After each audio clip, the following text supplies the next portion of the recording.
Vamos, chicos.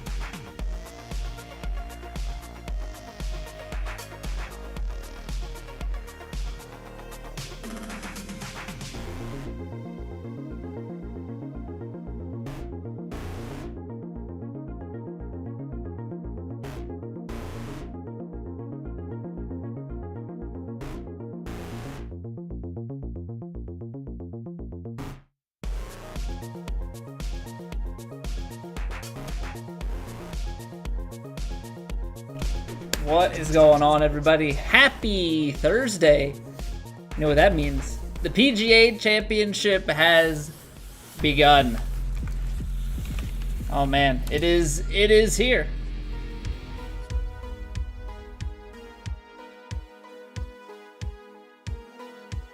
I didn't get a chance to watch the last couple minutes here, so PGA Championship.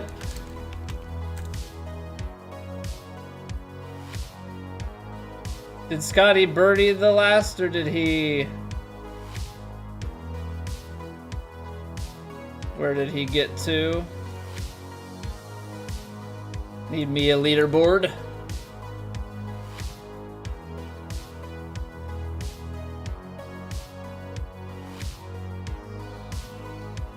Or is he still on 18?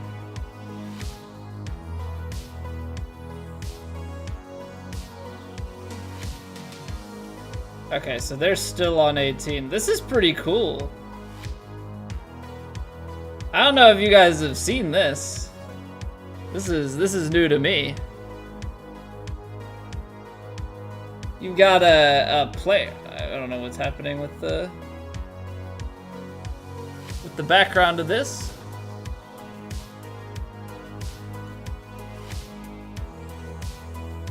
This is pretty cool. Can follow like where on the physically where on the course certain players are. That's pretty cool. That's pretty cool. Fancy. Fancy, fancy, fancy. But what is going on, everybody? Hope you're all doing well. First and foremost, Joshua, you have done a world's first. You have done a world's first. This is the first time a message... I know we've only been doing it for 2 weeks. It's the first time somebody has come through and said something on YouTube before Twitch. So congrats, Joshua. You will forever hold that honor. Now, secondly, Sparky coming in like literally 2 seconds later. So it was close margins, but Sparky coming in with the 2-month resub. Sparky, I hope you continue to enjoy your faces. Let's roll the...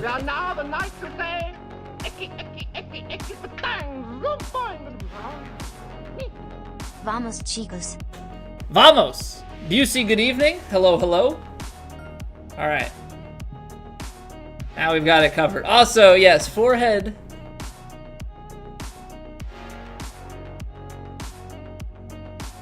Keeping it pristine.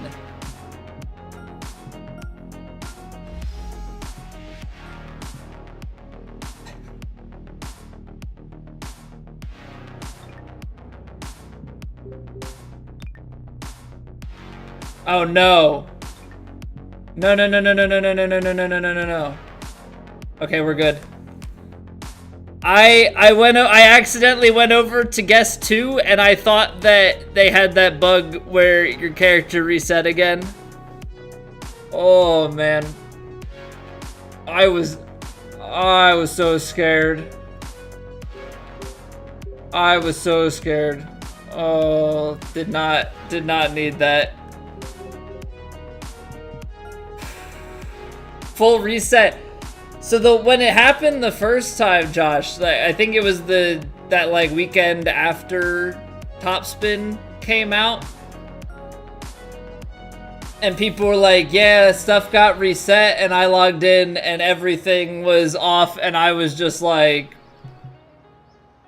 I'm turning the game off, and we're gonna come back on Monday and hope that they actually fix it.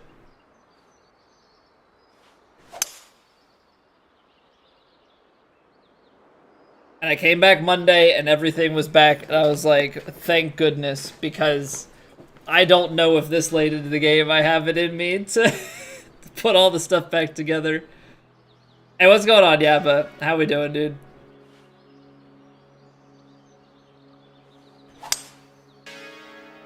Yeah, oh, that was very scary. Because I know that that's the exact thing that happens on PC, but on PC the file is actually like reset, you know, so people make backups of them so that it, you know, they can recover from it. 7 days you'll be in my neck of the woods? Where are you gonna be at, man?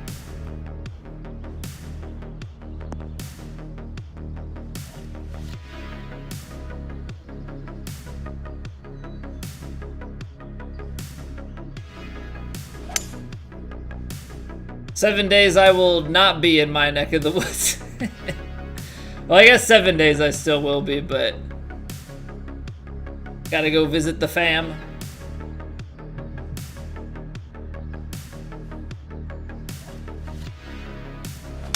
Actually have a grad party the same weekend too. But classic family Memorial Day picnic.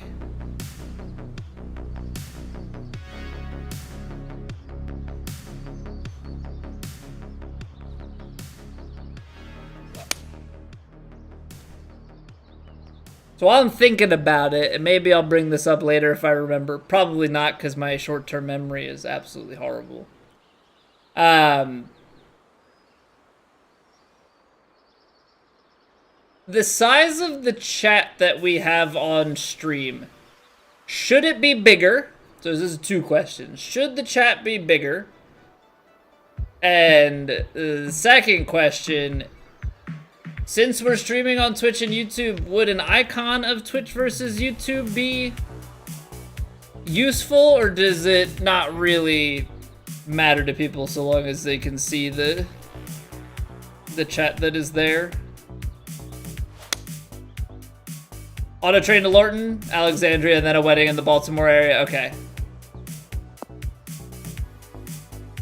Yeah, that makes sense. Yeah, because Alexandria is not, yeah, not too many stops up from Lorton then. But I guess if you're taking auto train, then you're gonna have your car. I've never done anything like that before, like an auto train or boat, or I've never had a reason to ship my car around.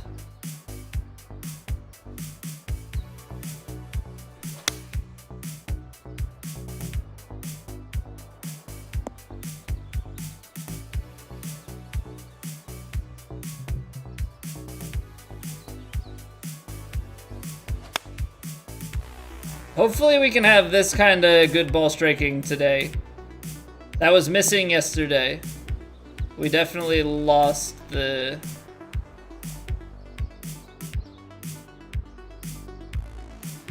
tempo. Much too jerky on the swing. Just didn't quite have a good feel with it. That's slow. That's very slow. Just a party from the moment you drop the car off until you pick it up.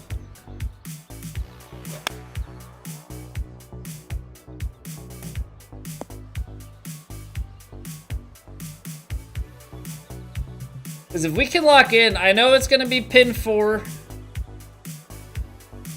But I know we have it in us to shoot better than... We have a 5 under round 1 and a 6 under round 3. Now the 6 under round 3 is not as bad as the 5 under round 1 is.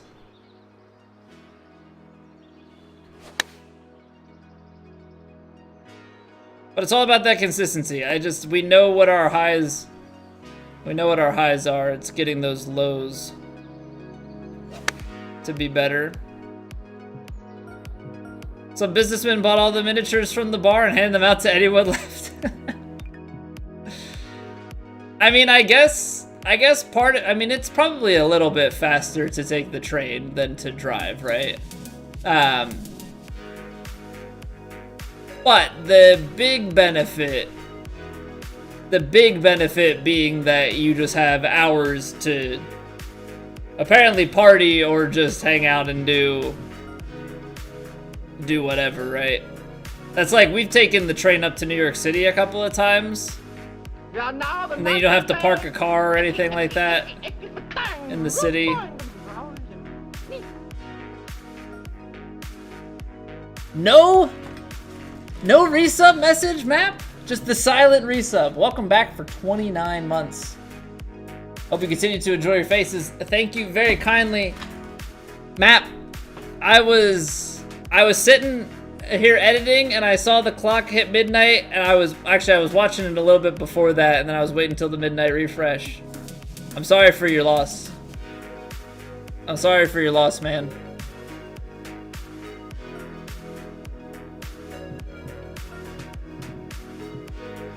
Medium, firm, default.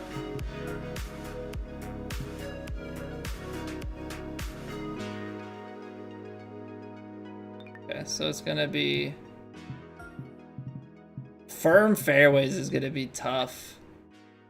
I'm sorry, Map. I'm sorry. Yeah, Obelisk came in like at the I'm like flipping through because I'm watching it, and I watched Scotty finish his round. And he made it to 17 under, so like he made a putt to make, like he made a crazy putt on 18 to make the cut. And I'm watching it, I was like, it's T50 now. And Obelisk comes in, I'm like looking in that last 15-minute window, and he's like 11 under round one or something like that. And sure enough, he gets it in right before midnight and pops up to like the top 10, and I'm like, oh man, that just knocked the whole group out. And I'm like, who got knocked? I'm like, no. No, Matt. It stings, man. It stings to see your friends go down. Especially like that. Like, it's just the... Because I really thought that there was a good chance of 16 holding. Just the way that like there were a couple of like strong players that didn't make it. Crazy finish down the stretch for a made cut. Yeah, I went 13 under round two, 8 birdies on the last 9 holes to make it personally. Play more conservatively, just not how you are, though. I mean, that's not how I am either. I mean, you watch some of the stuff that we miss. Also, Joshua, you're in Kinetic, right? So this is how you play it. Do you think I would make the cut? That was kind of mean. I think, did it end up being a 17 undercut?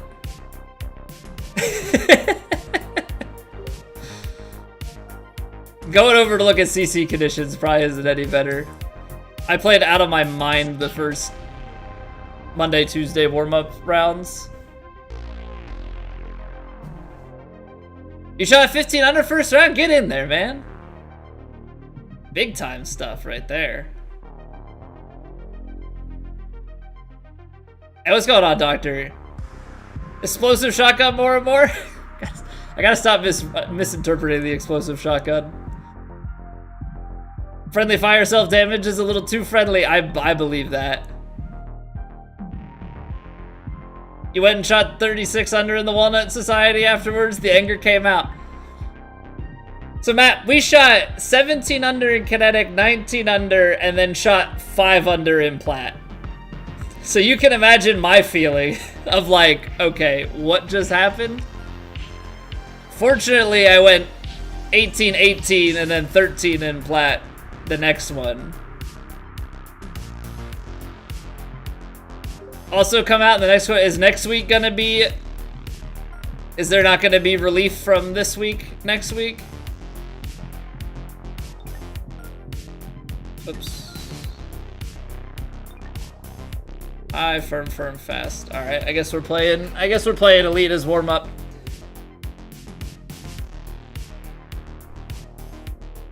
So I saw, and I hopefully... Oh, your current course design, got it.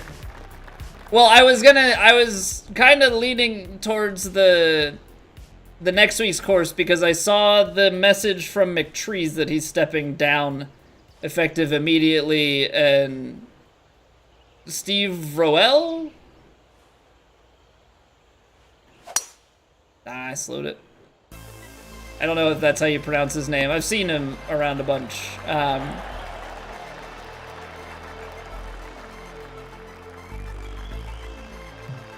But I guess he's taking over. I hope everything's alright with McTrees, though.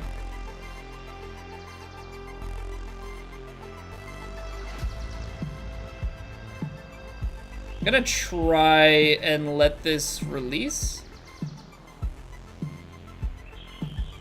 He's been scheduling 3-click. Okay, that makes sense then.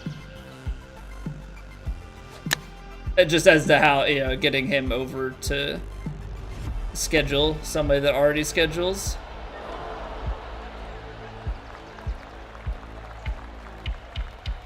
Wish we had McTrees back in a week. No, we already have BJ and Vike for that.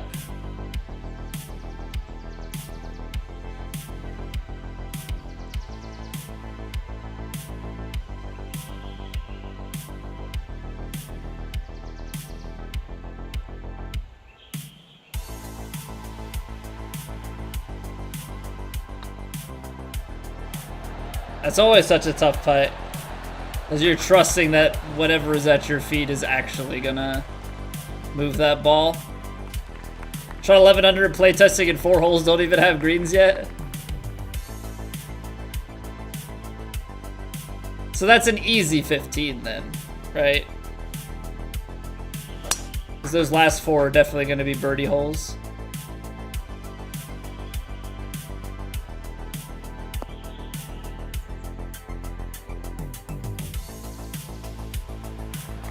So what, you have fairway? Is that, like, how do you go about that course design process? Like, is that you have the 4 fairways laid out and like a place for the green, you just haven't decided how you want to lay the green out?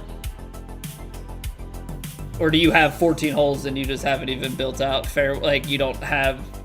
I guess you would probably do a rough routing and then go back in. I don't know, man. Course design is so far from my wheelhouse.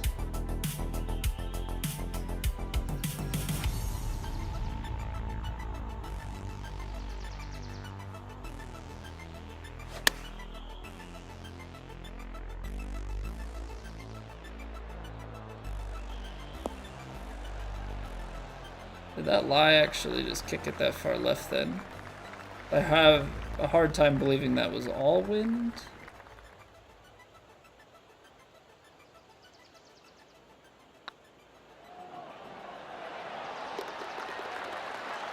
About all the holes first, generally.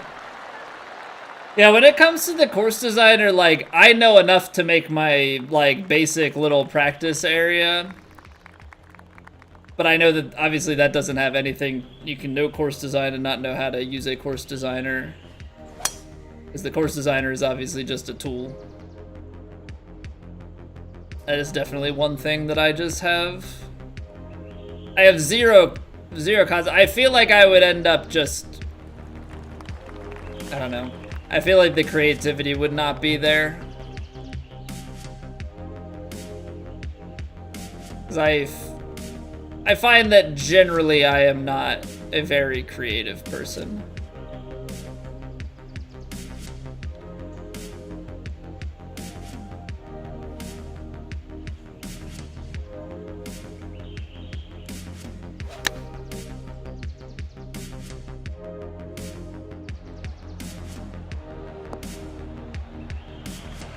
Great if I could just learn how these lies played so I could put the ball a lot closer. Some designers find all the green sites first and work backwards to the tee. Others you find the green or the fairway site.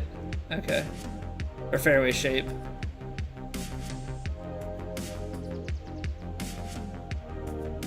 And I can see how either would work. I can see how either would work. You know, like it's different approaches, but everybody sees, you know, the course when they play it a different way. So I feel like designers are gonna see it differently as they design.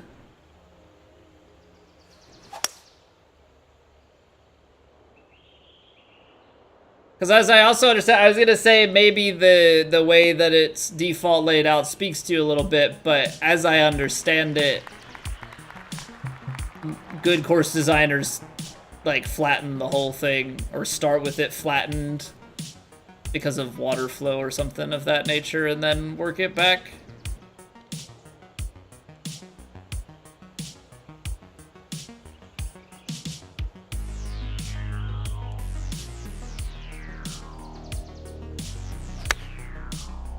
I don't know what that input was.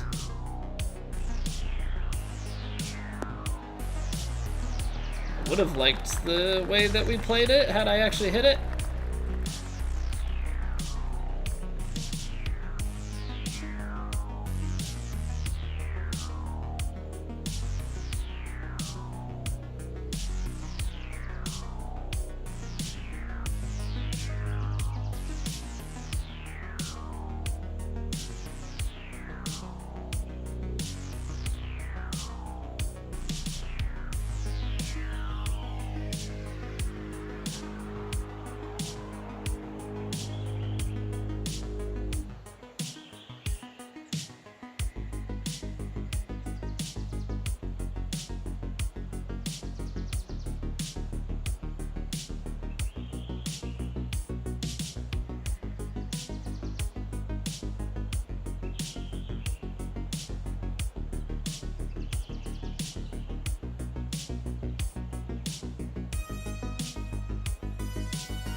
I underhit it. Yeah, see, but like that's the thing that I'm having a hard time figuring out with those putts is I feel like in order to get the ball high enough, I need too much power, and so I'm a little bit at odds with that bit of putting right now. It's just not quite clicking.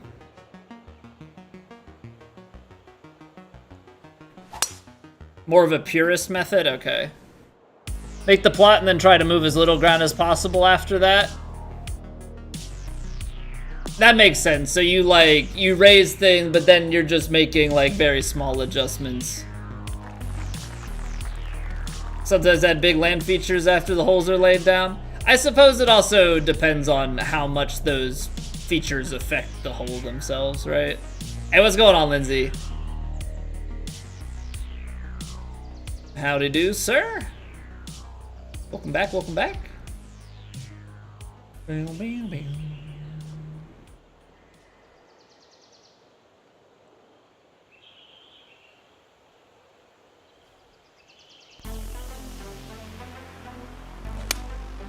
That's so fast.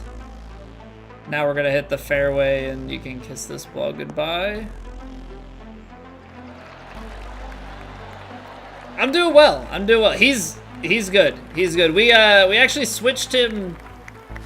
We took him down off of 2 naps to 1 nap, and that's actually been going fantastically. He is pretty well sleeping through the night now again.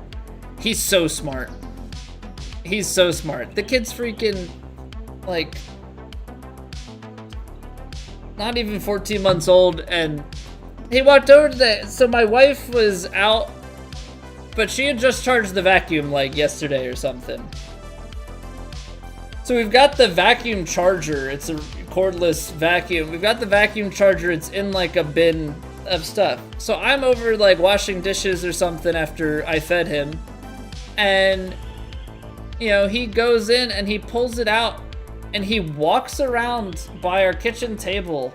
And there's an outlet with 2 plug covers in it, whatever. Well, he walks over to it, and don't you know, he takes the block and like hits it and then looks at me like it doesn't, I can't get it to go in. I'm like, how do you know? What? It's like, you are You are so smart. What the heck?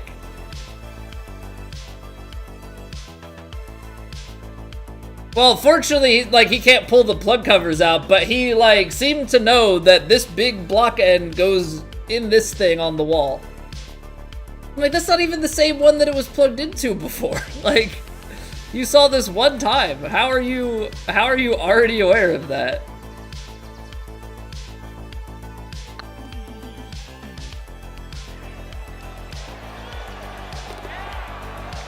Only one answer, reincarnation, kids? What's going on, dude? Figuring out algorithms alright. He's gonna be better at IRL golf and virtual golf by the time he's like 6. So I've got like 5 years left to enjoy what I've got going on here.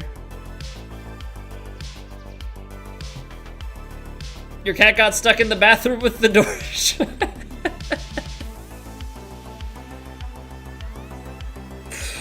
Just imagine like walking in and like looking at the cat, looking at the door and being like, come on, man.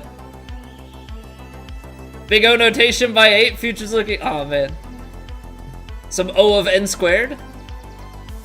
Now we're talking, I haven't, the funny thing is I remember learning like all the O notation stuff in college, like junior year. I haven't used any of it since, like I've had no real world application for it, because the beauty of the real world is you use libraries that do all of that stuff behind the scenes.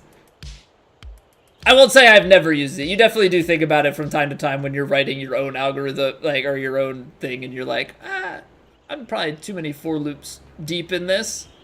So I take that back. It's not that I never use it, but I'm not sitting there thinking O notation, but the concept does. It is a good concept. You don't want to be like, yeah, things are more efficient and can handle it, but you definitely don't want to be just nesting loops just because, unless you absolutely have to. Because sometimes I find it very hard to avoid.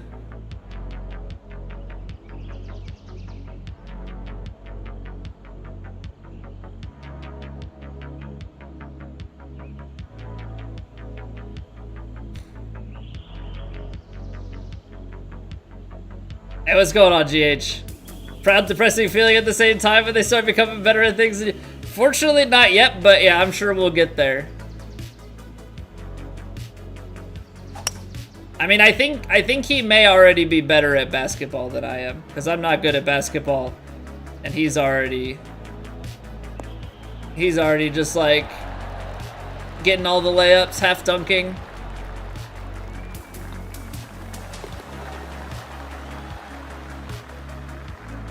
I mean, it also helps that his basketball hoop is all of like,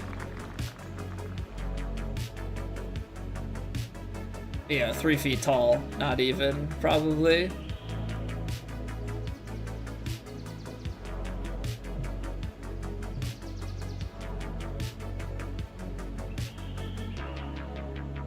Certainly helpful.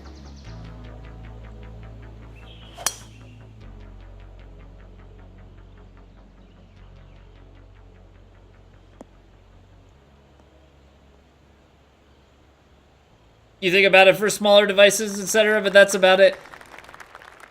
Lindsay, I don't know, and obviously if you don't want to talk about it, don't have to. I don't know, have we discussed what you do?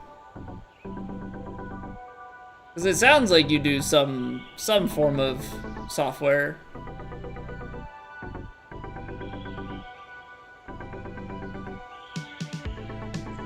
Gonna give this a little bit of D-loft.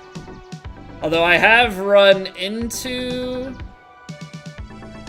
some issues with over D-loft, or not, yeah, overshot the green yesterday. Hopefully this is not too much.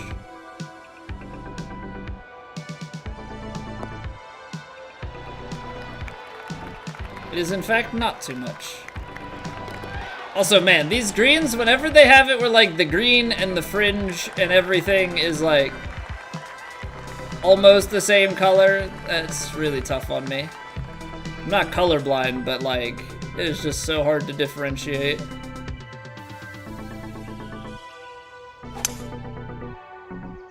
And we may have already discussed it, Lindsay, and I'm just being a big dummy and forgetting. Caretaker at 2 schools, but you've been studying part-time for a master's in ICT computer science. Okay.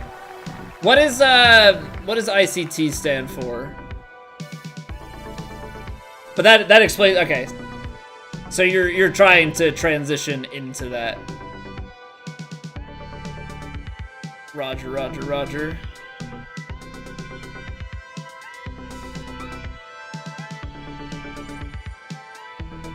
Big old nerd like me.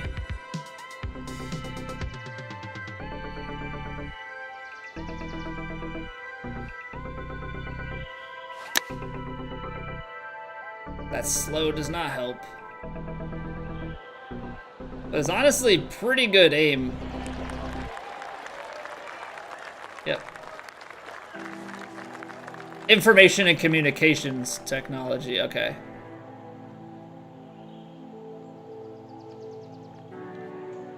If I want to get it...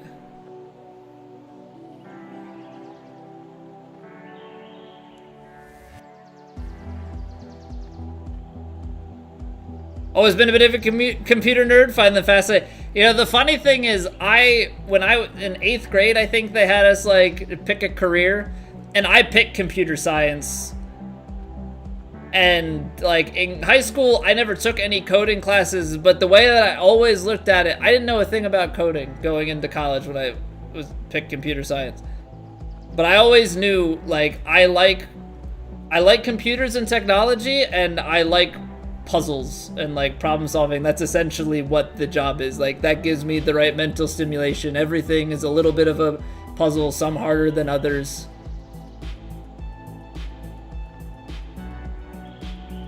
You know, and like even with this, like I think that's why this tickles my brain the right way too, because it's like I have the tools, right? You always use the same set of tools. Every shot is a little bit of a different puzzle. You know, you make a little calculation, you figure it out, and then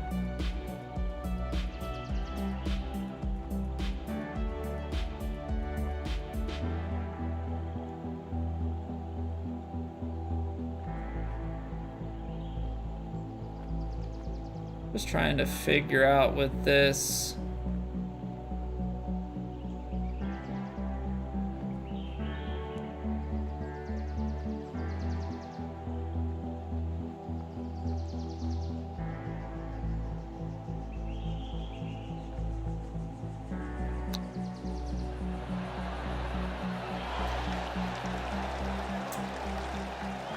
Still came out a little bit left. I couldn't commit to going more far right, though. Hey, what's going on, Pseudo Sweet? You've been in IT for almost 25 years now? Nice. Nice, nice, nice. RTS for a project once. Unfortunately, the flash drive it was on corrupted. Otherwise, you'd have people try to play it. Was it, do you think, like, were you proud of it? Or is it like, hey, play this thing I made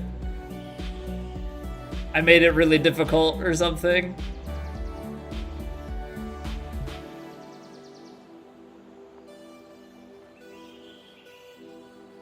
I'm gonna try and just play this mostly with the loft.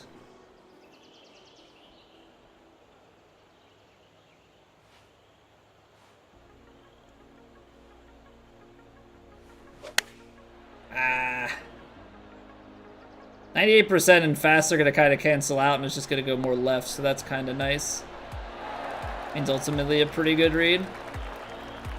CPU was ridiculously sophisticated for a high school project. The graphics were hilarious.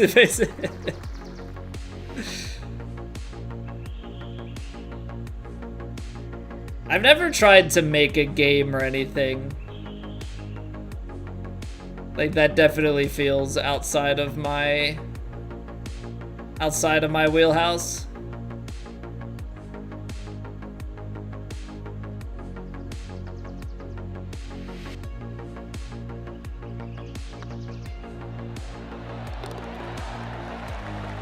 I'm sure it's a lot easier now when you've got, you know, all sorts of different game engines and different things.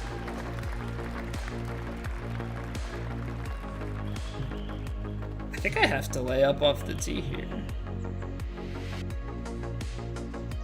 Get to the end, you solve something? Oh yeah, absolutely.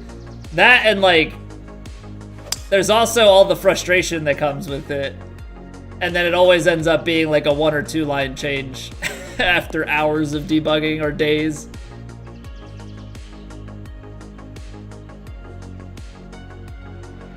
Game generally involves 3D stuff, and that's a whole new league. Basic 2D app is pretty cool. I did take an iOS development course my senior year of college. We had to make like a small game, but it was like place like shapes into a thing. I did not do well on that project. And then my final project, I think I had some sort of like, I made some sort of like fitness app. Found some free API that you could use to query like workouts and...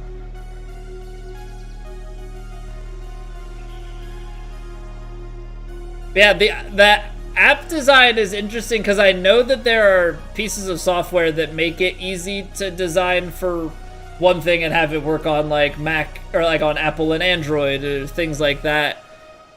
The biggest pain is like having to resize it for iPad and iPhone and like have it like work smart.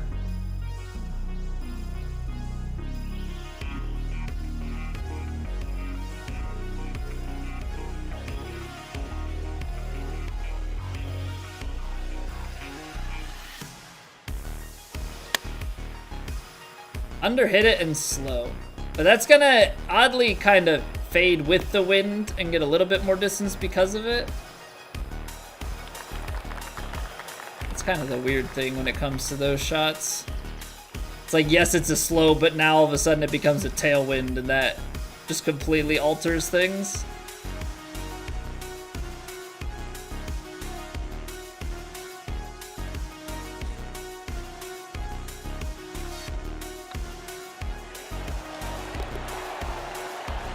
About 3,000 lines of code just for the CPU, and it moves so fast the only way to win on the high difficulty was to expand to a second base before it destroyed you.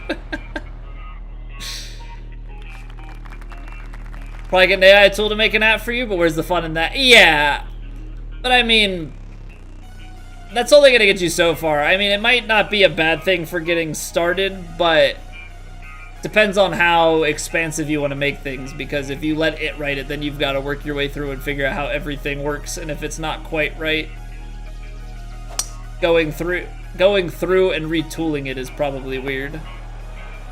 Watch the hockey game now, good luck, and please distance yourself from the heck Evo on the leaderboard. We're gonna try. We're gonna try for sure.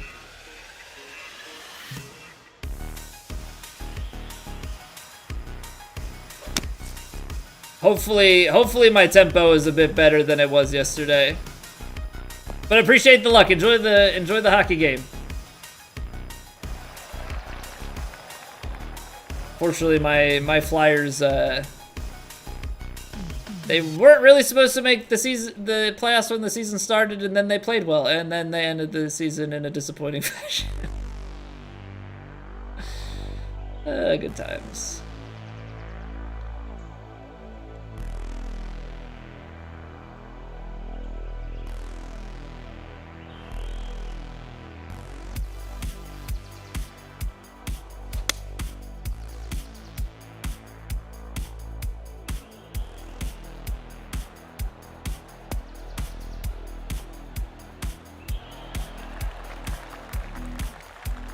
Genuinely expected the wind to play more there, but I guess that uphill, and I guess with it being to the right and slow, it probably made the wind play less.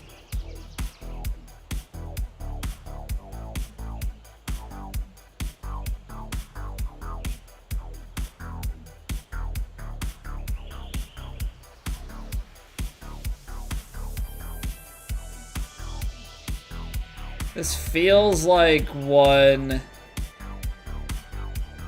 that could break a lot.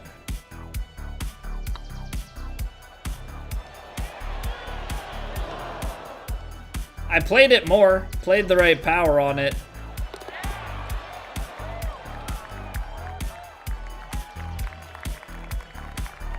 One day we will learn how to read putts.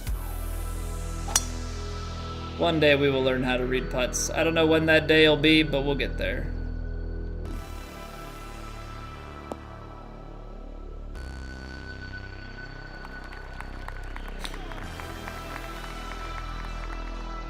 I think that's gonna be, you know, without trying to jinx ourselves too much, I think that's gonna be the big thing when it comes to how today goes.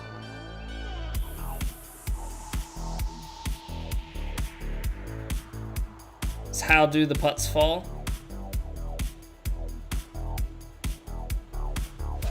Slow.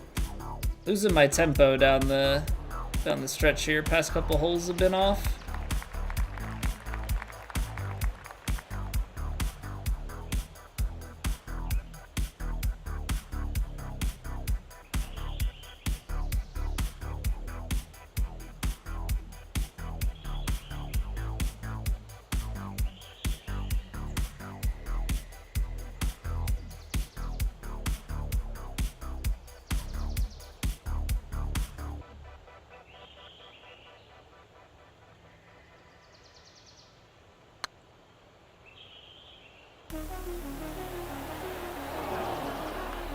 So that one finally was too much power. I've been in this like weird thing where I've taken off power and then I haven't been able to overhit it enough to get the power I want.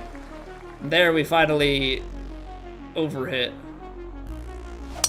I don't really know what to do there. I'm in like a weird bind with my long putts. So I feel like I've been overhitting ones that I don't want to, but then when I try and make an adjustment, I underhit it, and it's like, well, that kind of is no good for anybody.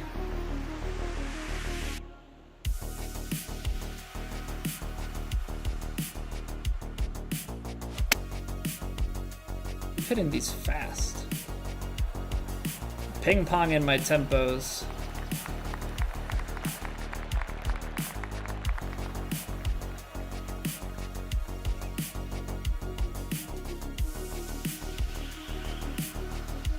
Hey, what's going on, Data?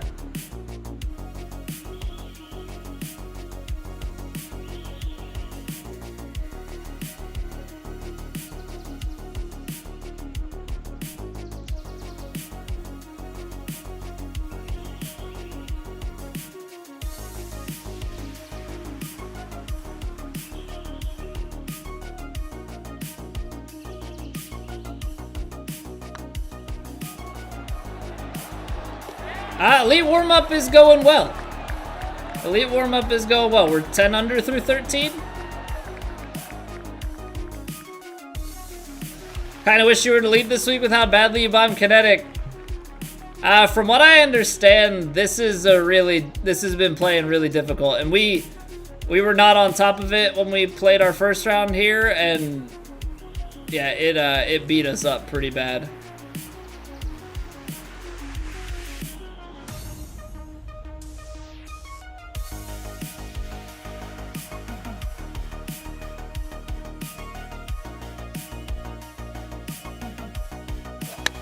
You were T14 for the cut in this? Very nice.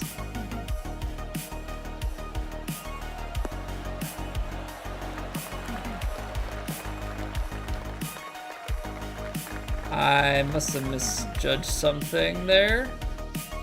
Cut in demo market. Well, okay, so you played Elite to know. I thought you were just saying like as like a in general. I got you though. I got you.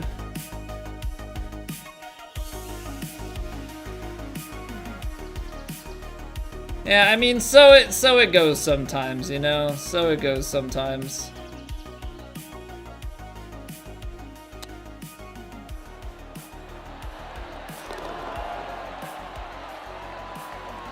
Differences in difficulty and thriving on it? Well, there's also no pressure, right? That's always the, like...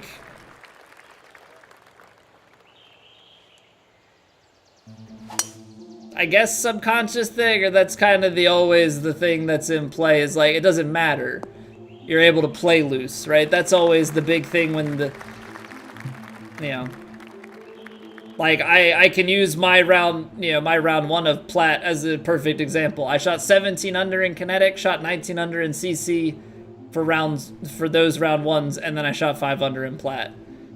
You know, pressure gets on, you get a little bit out of sorts, you let it wear you down, and then, you know, I got in a rut where just things didn't go my way. We grinded 3 under through the front, couldn't get putts to drop, and then I started just missing tempos and it fell apart. Back yourself at important moments is a whole, yeah, like, and that's why, like, we had one tournament in Plat where we were, like, in the running to win it and I fell apart. You know, the more that you're in those pressure situations, more likely the better you are, you know, better you're going to do.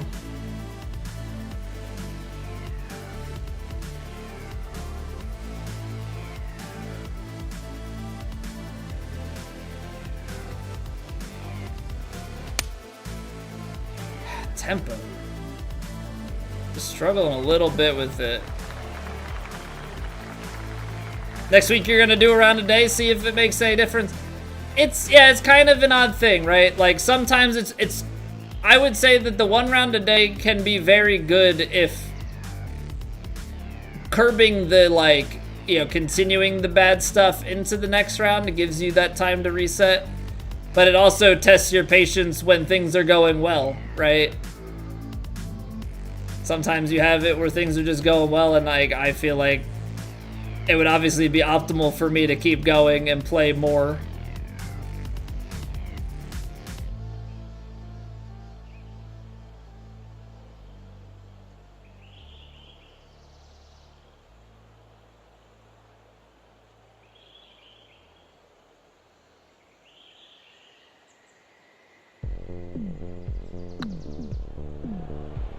That is still low.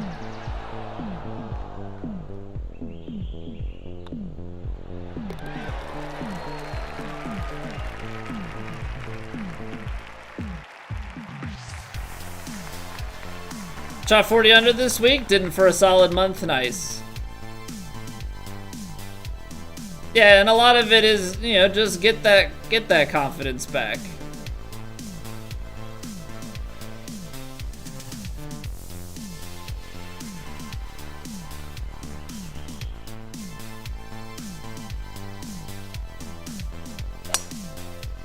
I don't know what it is. I can't quite seem to dial the tempo in consistently.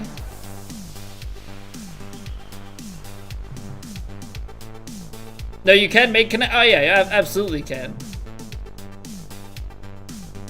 CCA to kinetic is probably one of the hardest jumps. I think CCA to kinetic and elite to Plat. It's also a momentum thing. I would say that the people that are finishing at the very top of CCA have a good chance of, like, continuing to keep moving up. Plus I-9 at Keg Farm to a 54 under win in CCA. There you go. Crumbo, thank you for the follow. With a herring.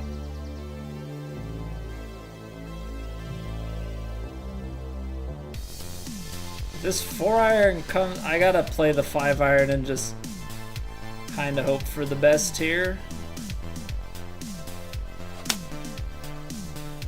Of course, we get low rolled with it, but like I know, as soon as I take the 4-iron,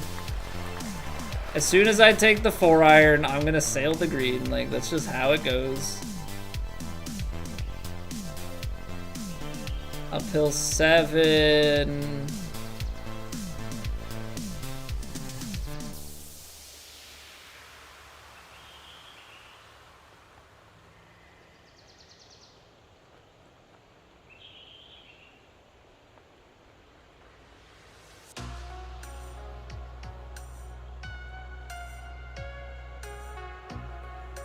I think we can. I underhit that. I was trying to hit that fast and my thumb just like kinda slipped. That was really bad. Like really, really bad.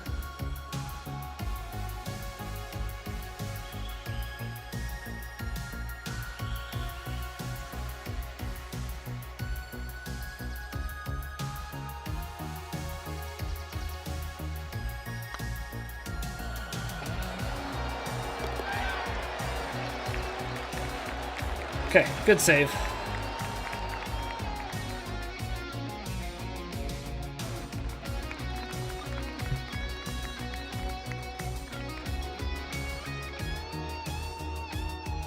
$10 miles an hour in 84. The 6-iron is just long. Play like a little bit of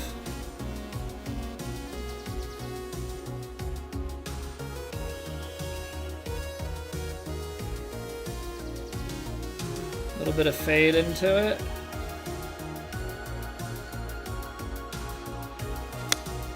I don't know why I keep doing that.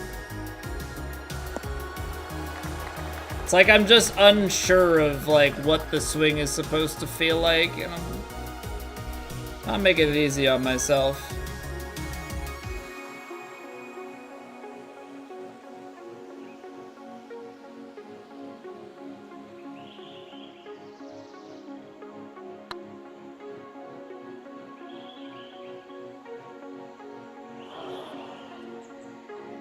Okay, I understand nothing.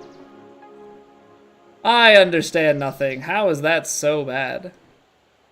Take off power.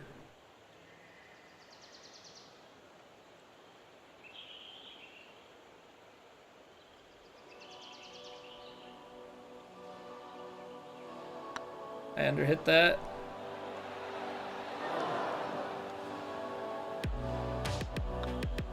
That was so bad. That was so bad. Maybe need to take a break to reset? That's like the funky thing with this game, right? I mean, everybody's different, but I know for me personally, when I take a break, I get way worse, and for me, it can take a while to get back into it, depending on how much time I take off. That's a really bad swing. Right. Yeah, I had a forced break, and that was a couple months, but like, and then I was playing way less. Like that, all those things factor into it. I'm just saying, generally speaking.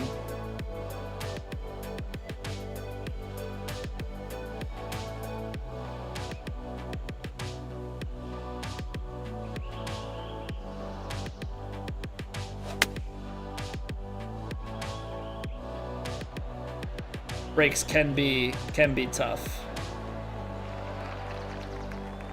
Talking taking a week, playing some Helldivers with the mate, yeah. And like it might also be like, I don't know, how much do you vary your time throughout the week? Like I try, you know, we've been playing Hades 2 after we play a few rounds of golf. Like I think I play 3 rounds of golf a day, so I play 12.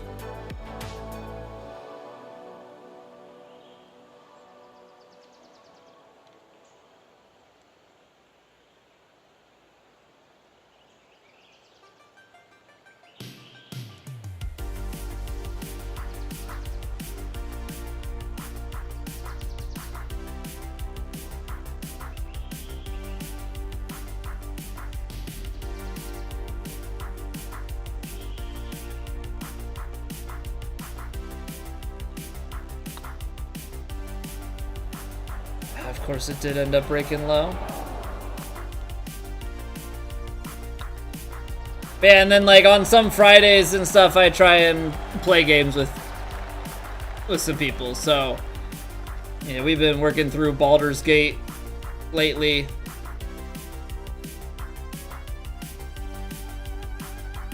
Yeah, that sort of thing. Just like try and have other, for the sake of like stream health, but also game health.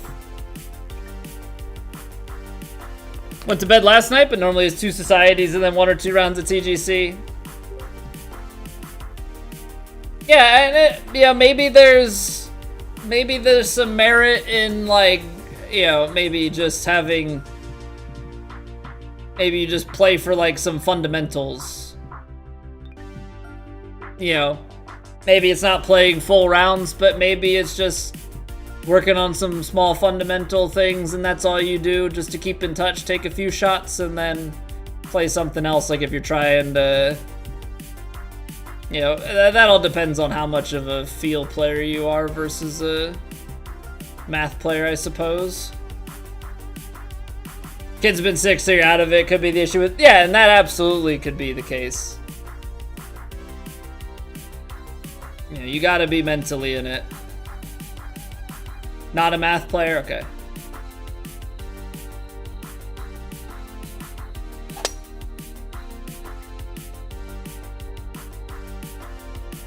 Just never quite understand where that swing comes from. I have a counting method for putting, but that's it.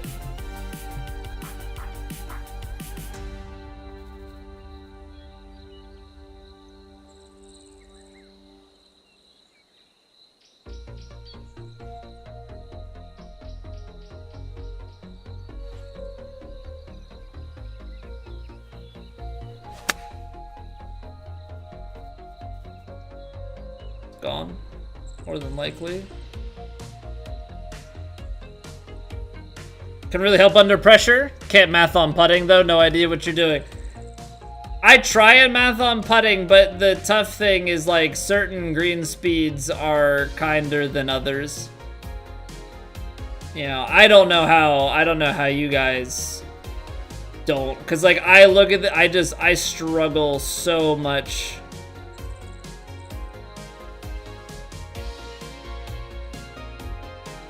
I struggle so much with the read.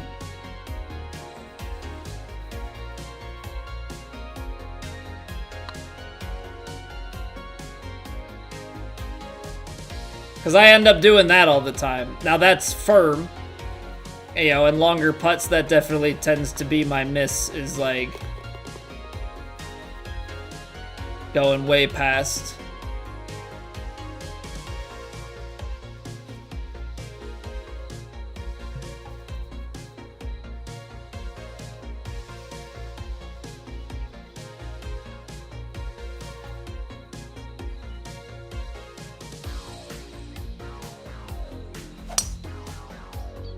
Just baby fast. I mean, I guess it's more than baby fast.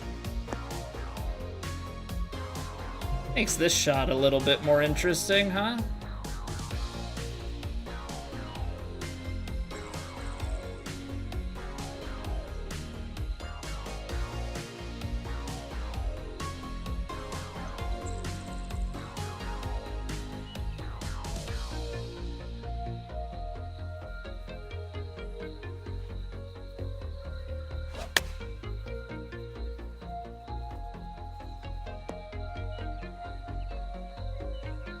Got a higher roll, but that manages to bite out of the heavy, which is pretty cool.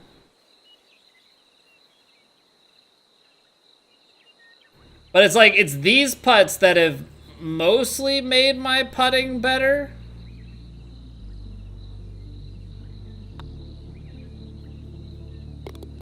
But like, I still do miss those, because at the end of the day, you have to count right, you know? It's not like a guaranteed thing by any stretch. Lock in your irons and wedges. Yeah, because like approach game, I'm a terrible putter, so I lean on my approach game so much.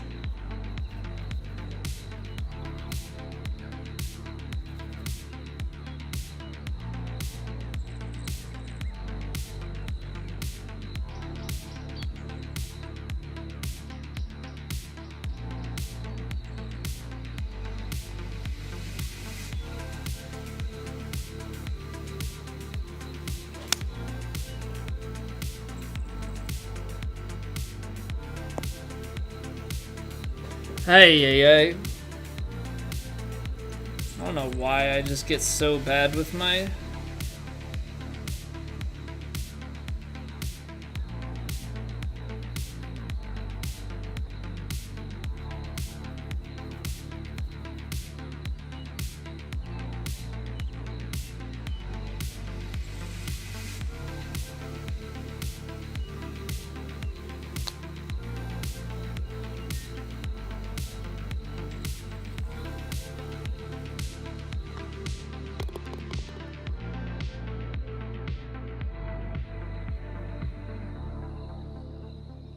I think that's kind of one of the tough things for me is like, I know that we could do great things if this tempo would just stop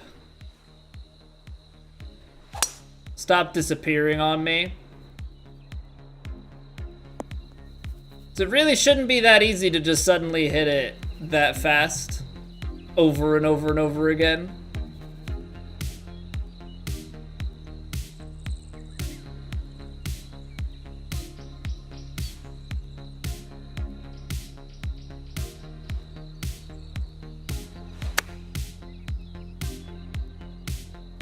That's the shot we need.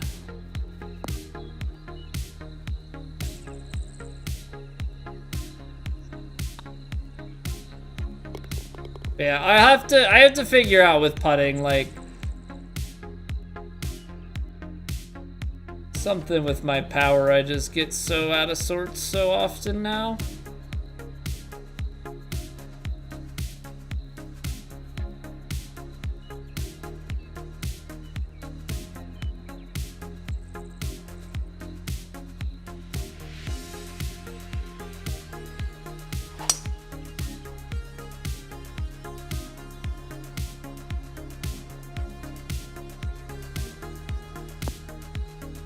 Too far, right? Yeah. That's a tough one.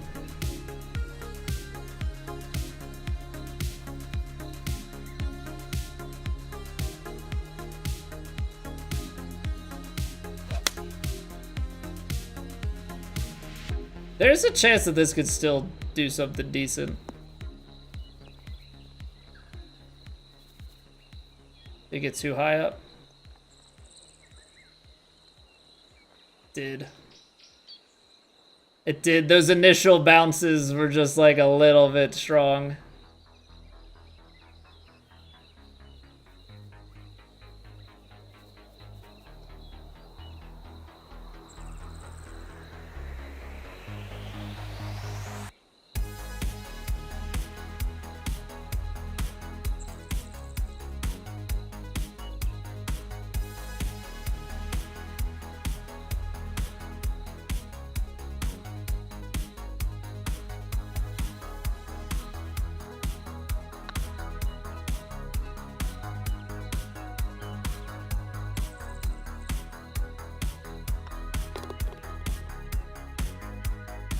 Short is generally breaking a lot. I think you landed the wrong zones a lot of the time, yeah. I definitely, for as good as my ball striking is, I definitely still think I land, like I end up in the wrong zones. Like, proximity is good.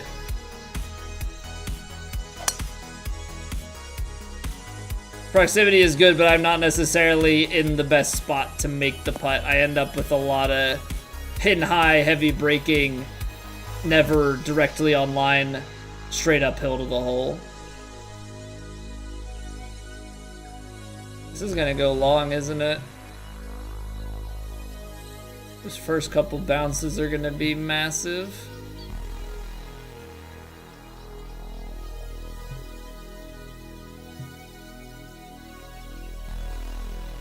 Got like 50% long putts most rounds. Proximity is 36 plus feet, so you're not locking in irons well. Yeah, which is kind of crazy because I'll be in the low toys. Like a bad round for me is high 20s, low 30s proximity, but my long putting is at best 50%. My long putting is normally like 25 to 30%. Where is that swing coming from?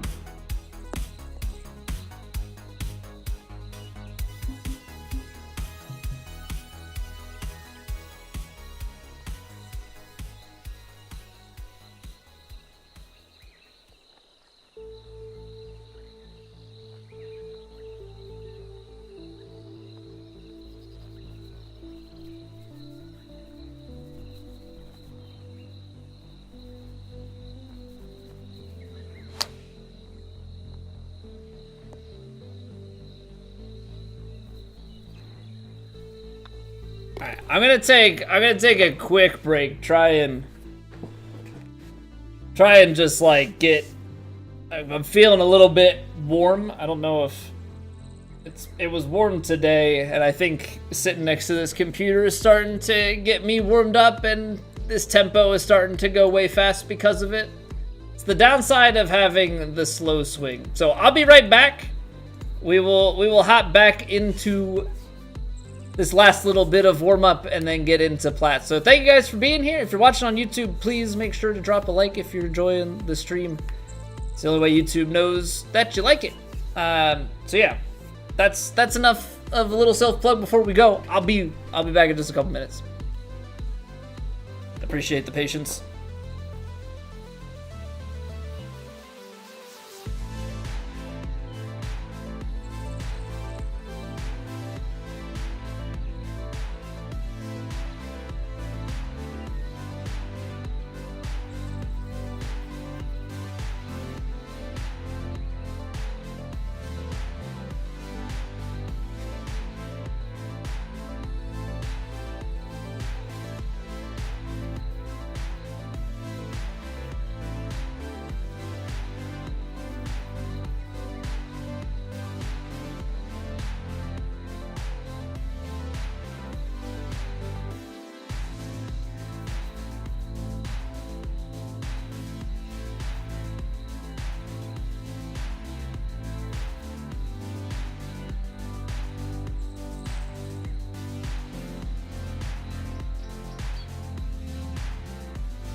Apologies about that. We're back.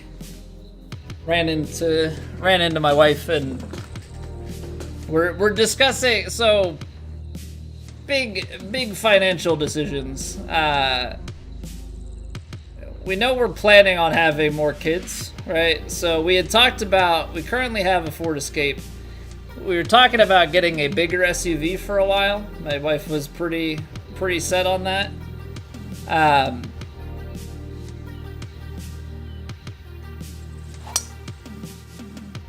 My wife was pretty set on that, but after having some discussions with people, I think somebody said something, and now she's on in the minivan camp.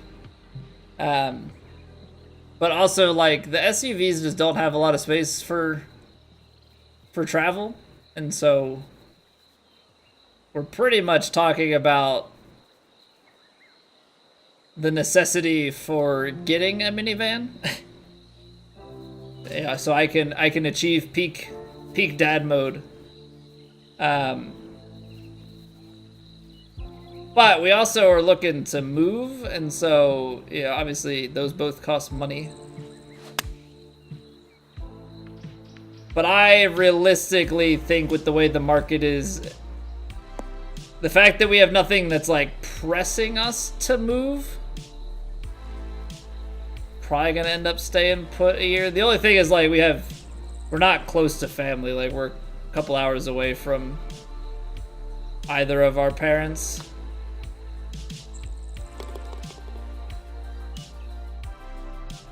But the housing market and interest rates and all the stuff is terrible at the moment, so I think we may just end up getting a car.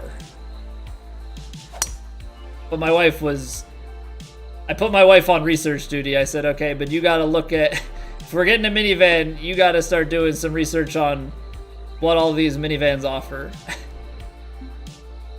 What are the different packages? What are the different prices?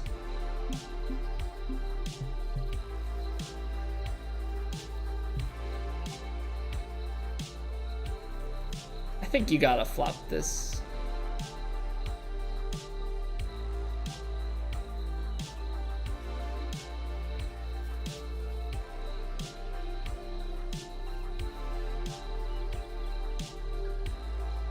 Yeah, I think you gotta flop this.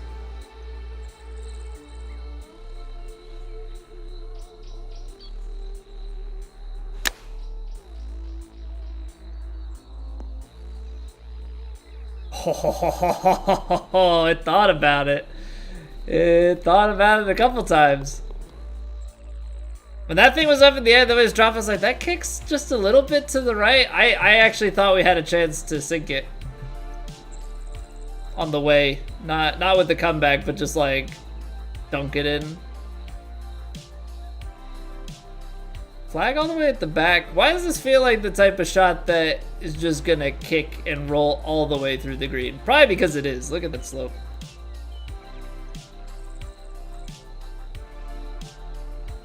So what if...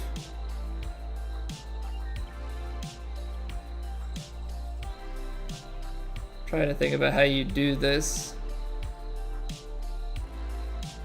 What is it to these rocks? Mid 320s. Like a 320 there.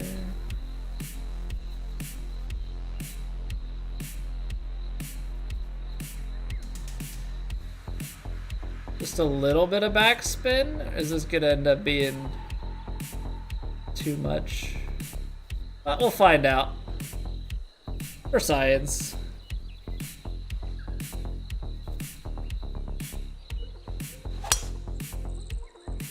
Hey, what's going on, Chewy? Welcome back. Okay, a little bit long. But maybe not. Maybe that's enough to just bleed onto the green.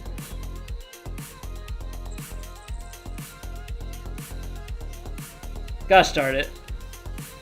Gosh darn it. It needed just a little bit more momentum. Like, it needs enough to have released 85 feet. Well, screw it. We'll putt it. Why not? Probably why not is because the set of double down hills.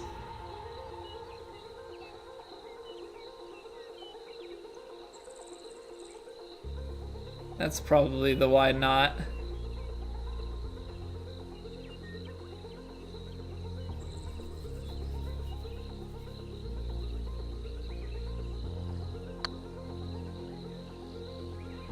Oh, we're already low, aren't we? Too fast. Too fast! Goodness, there's a hole there. Oh, alright. And that's the thing, my distance control on long putts is atrocious. So honestly, that checks out. Yeah, that checks out as to why that went that way.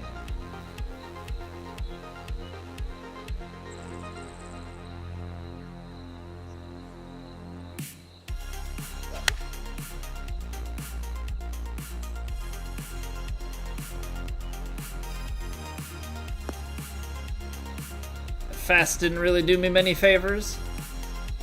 We shot 6 under in round 3, Chewy, so nothing crazy. Nothing crazy, but we grinded it out. Tempo wasn't there, and we missed some putts and still shot a clean 6 under, so all in all, when looking at the scores, I think we fared okay. Felt like there was definitely a lot of shuffling.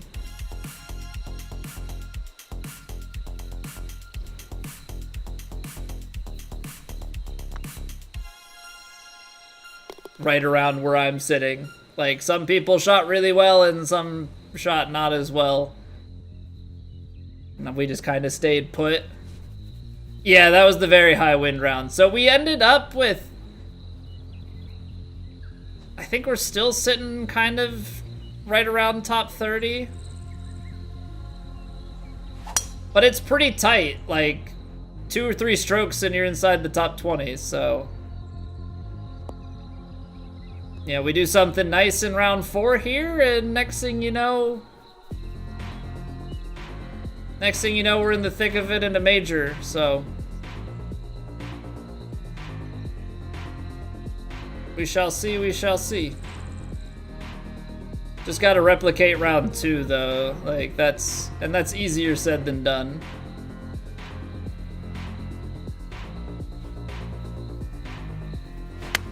I can't slow it.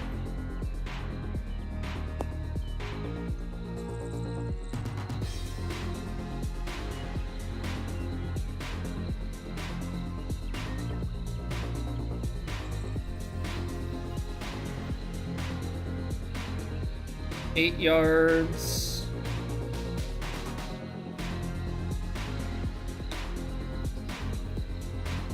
Why am I coming out so short with that? I mean, I guess it is uphill. Doesn't feel like that much. I can be more aggressive with that. Been messing that shot up a little bit lately. Not really certain as to why, but we are.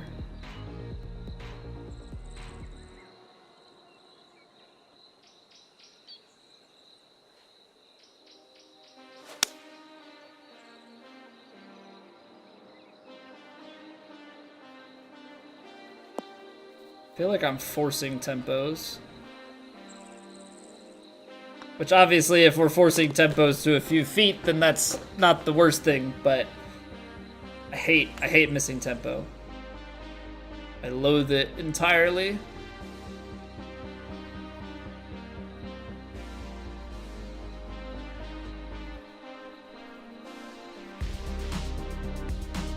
Alright. Shooting a gap.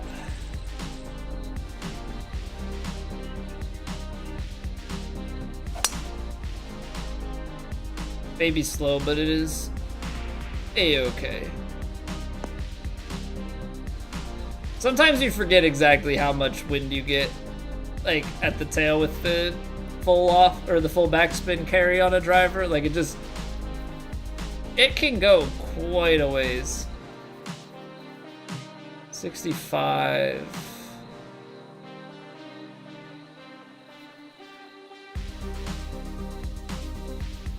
I think we just have to put a lot of spin on it.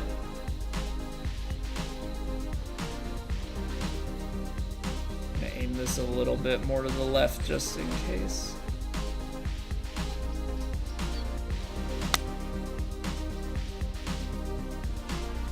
Yep, you can see that turn back on the fast. Put some bite on it.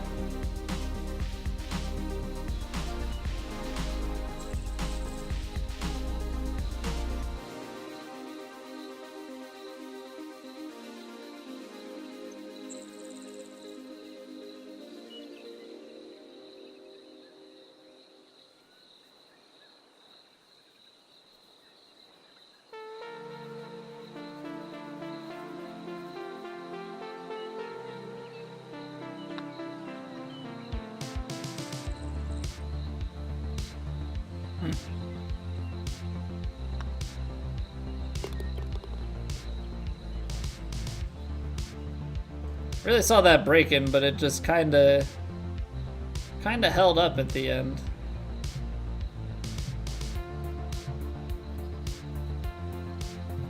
But it's that stuff, like, just when we talk about putting as a whole, like, if I ever want to separate from where I'm at, like, I have to make those putts, like, with 99% consistent. I can't miss them 15% of the time or whatever we do. We just miss those gimmies way too frequently.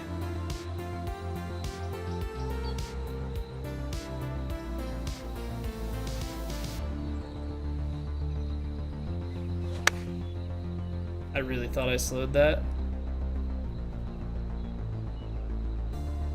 Hey, what's up, Jet Ski? We're playing, what is this, Kinetic right now? You are, I mean, thank you. Thank you. But don't worry, we got 23 holes left. 18 of them matter.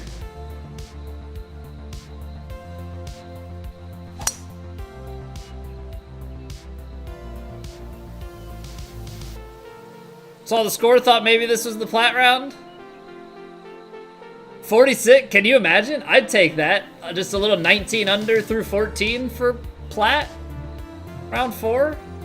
Yeah, that's what we're talking about, man. Fire me right up.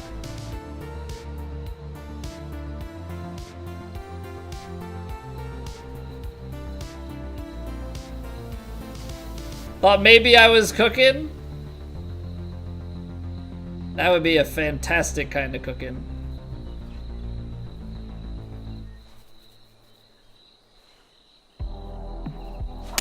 Slowed it. Not terrible though.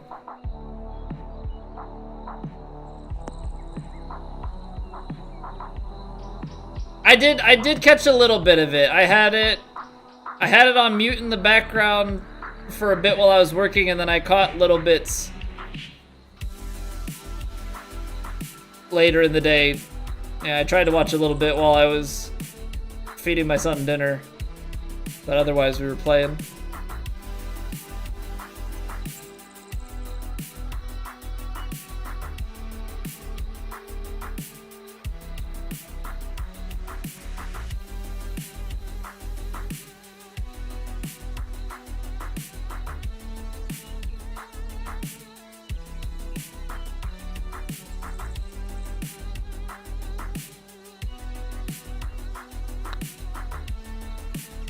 That kicked left. There was some sort of fake break in the middle there. I feel like we read it right and it just kind of wobbled back out.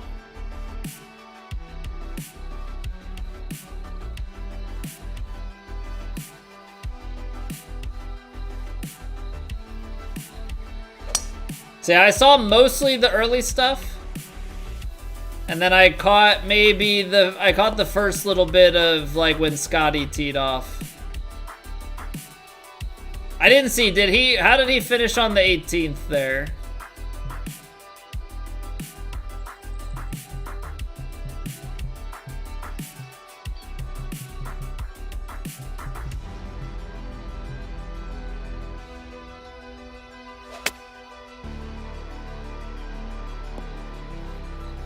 put too much on it.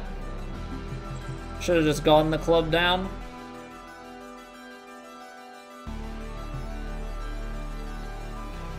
$45, $37.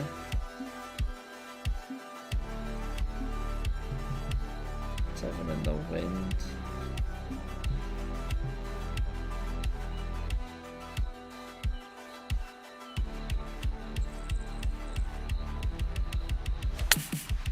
Not when you hit the fast like that, you're gonna go out the back of the green or something.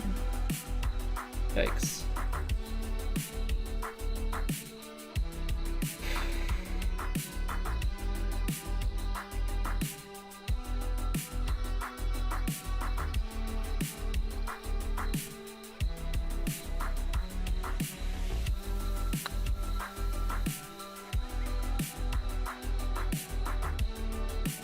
Not bad. That's bad. That's why you look at putts. Tapered off your coverage when he was on 14. The Google machine says he's 400 through 17. Oh, okay, okay. So that's why when I looked, he hadn't. I thought enough time had passed that he would have finished the 17. Okay, so coverage ended. Or not coverage ended, but like play was suspended for the day.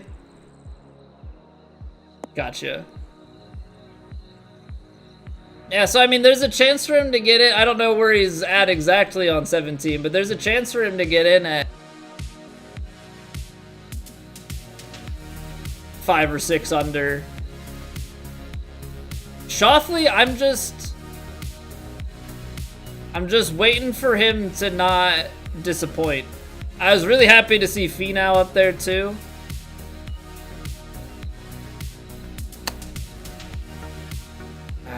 Didn't hit it 100%. He parred 18? Okay. Still, 4 under is solid. But yeah, Shoffley coming out hot again. And like, he came out hot last week and then kind of fell flat. Like, that's kind of been his thing in some of these pressure things, is like, gets out ahead and then tries to play the hang-on game and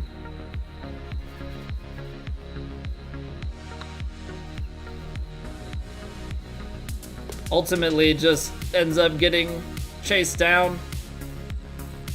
Because what LA he tied the course record, or the major record for, you know, around under par, and then lost.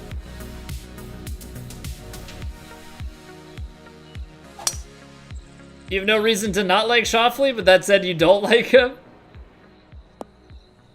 He's just up there with, like, that list of, like, really good players to have not won a major.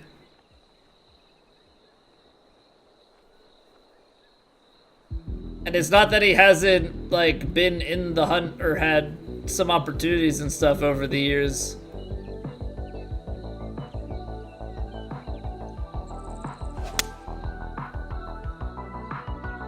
But I don't know, I'm waiting to see if he can put it together for 4, but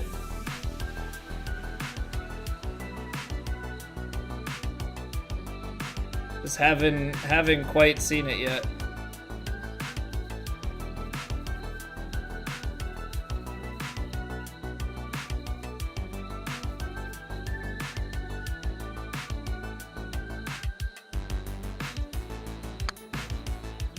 Too firm?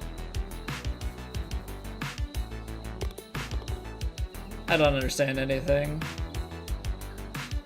That was way too firm, but then, like, I get the right... I don't know. I don't know, man. It is what it is.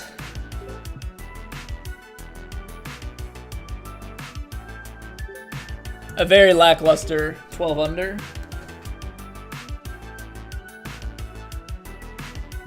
But yeah, what's gonna be interesting with this is there's supposed to be a bunch of rain Friday and Saturday, because I know that rain's supposed to hit me Saturday and Sunday.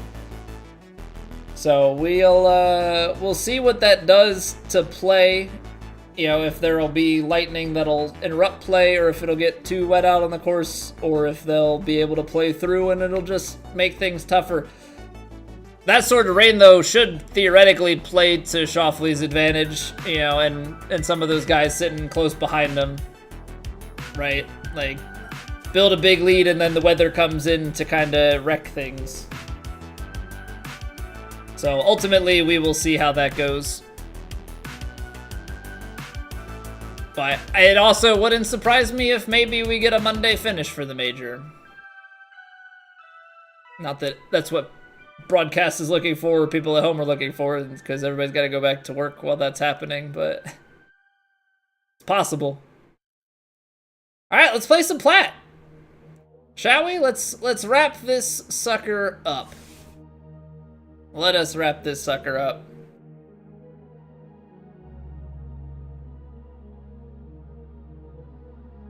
We lost our swing a little bit yesterday, right? We lost our swing a little bit yesterday, but we fought to an okay 6 under. The conditions were very, very tough. We kept it clean.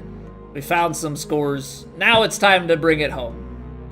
Now it's time to bring it home. Round 4. Everything to play for. We're inside the cut, obviously. Now we just try and rack up as many scores as we can. I was going to say as many strokes, but that's going the other way. So now it's time to score as much as possible, move ourselves up the leaderboard, and just see how high we can finish. Conditions for the final round. Got medium winds out of the southwest. Fairways firm back up, as do the greens. And the greens get just a little bit quicker. So back to round 1 speeds. Winds are easier, everything else is a bit harder than it's been the rest of the tournament, so gonna have to plot our way around. Let's go finish this thing off with a bang. Hey, thank you, GH. Appreciate it. Yeah, just gotta keep our head on and like get into a groove. Hey, thank you, Jet Ski. For real, for real. All right, gonna play loft. With this being firm fairways,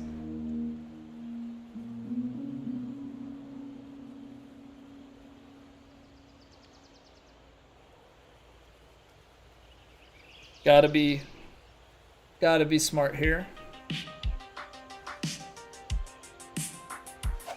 There we go. Just a towering drive. But it's right of center. Let's try and sit it softly. That's gonna be the big theme here, I think, with firm fairways, is having to play a ton of shape like that. All right, 6 iron. 205. It's a little bit shorter than that. Firm and fast. Thing is, this 6 iron probably wants to run. Especially being downhill. Especially being a downhill lie here.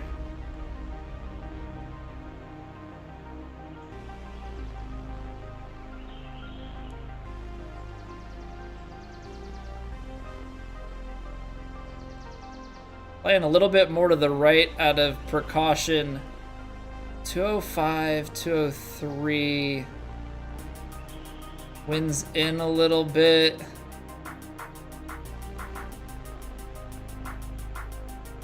All right. We'll see. Let's get after it.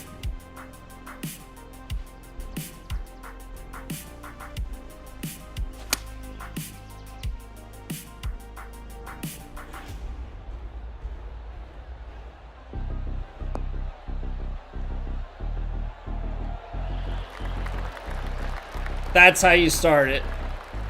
That's how you start it. Come on now.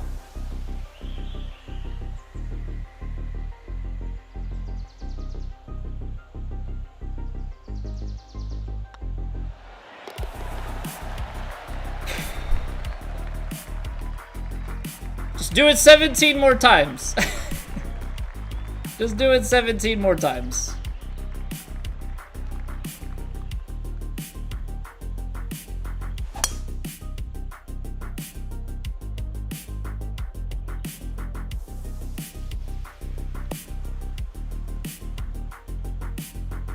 I wonder how close this actually is. Okay. This is a spin control shot. This is 100% a spin control shot. 68 yards, but we're uphill. Uphill lie, wind at the back. Into an uphill.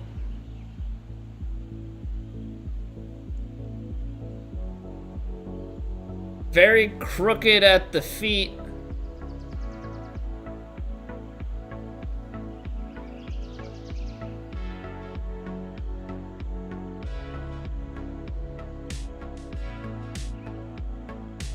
Very crooked at the feet.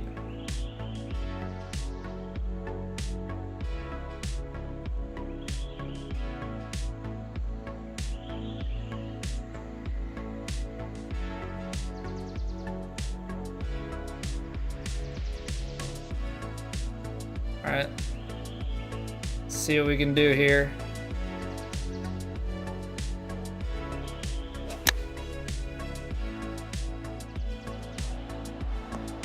Overcooked it. Hit it fast. It's gonna be a really tough putt, but I think my brain was just... I mean, your brain is just trying to keep it from not being short, but now we're hitting this very, very gingerly. Very, very gingerly. Just get it rolling down the hill.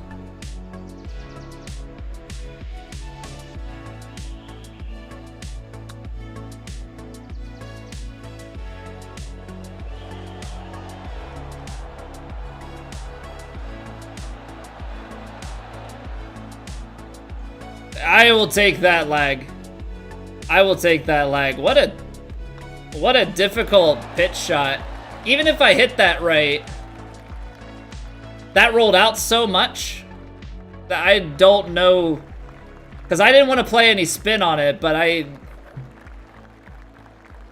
think the no spin would have still put us high, even with the right shot. All right, so you've got 10 at the back. Downhill 11 though, so this carries out around here. Might have to play 6-iron. Might just have to play 6-iron.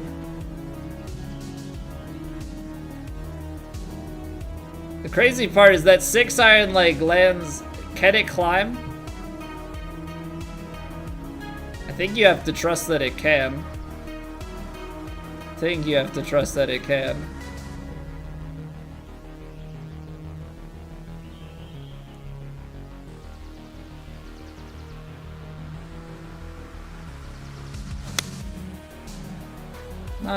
Not the shot. Might get away with it. But that is not the input we're looking for. Not the input we're looking for, the result we're looking for.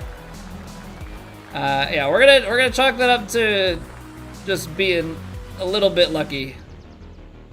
By a little bit, I mean a lot of bit lucky.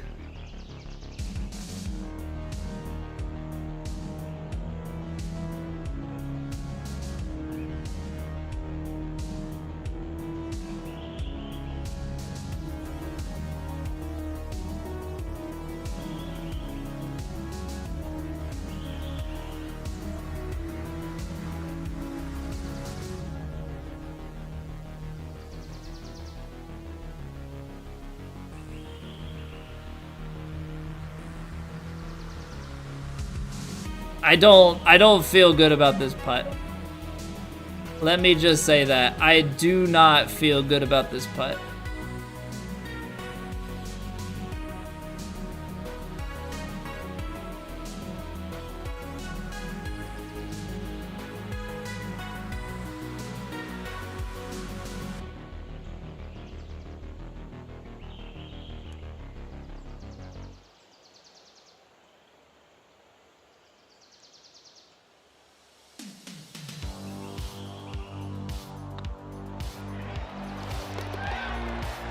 That was way too stressful. That was way too stressful. Because those are putts where, like, on the outside over here, it starts to break way more than, like, on the line you're actually putting at, and trying to distinguish that is definitely not the simplest task.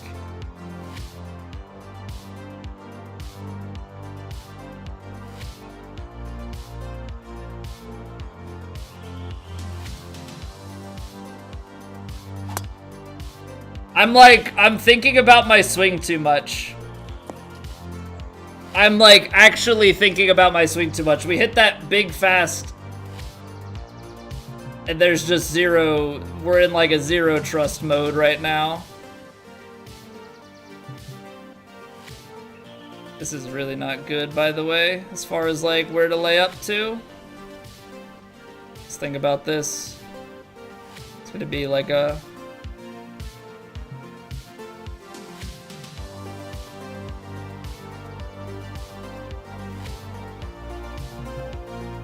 Four iron is here and then out into that.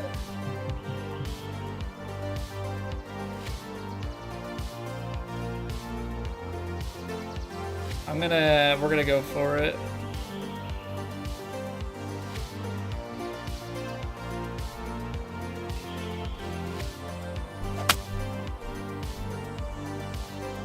I mean, that's the shot every time, is the big fast. Big fast or big slow to overcompensate. I don't know. We hit those first couple of shots, and I'm not sure what's going on now, but I'm, like, getting in my own head.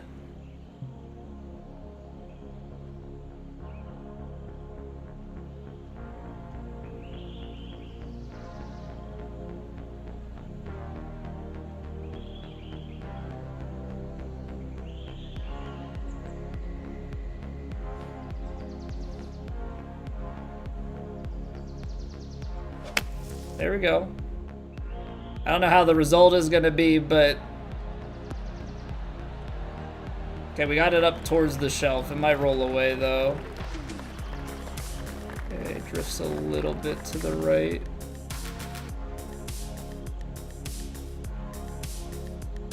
If we can make birdie here, that would be huge, but a par is also just a really good save.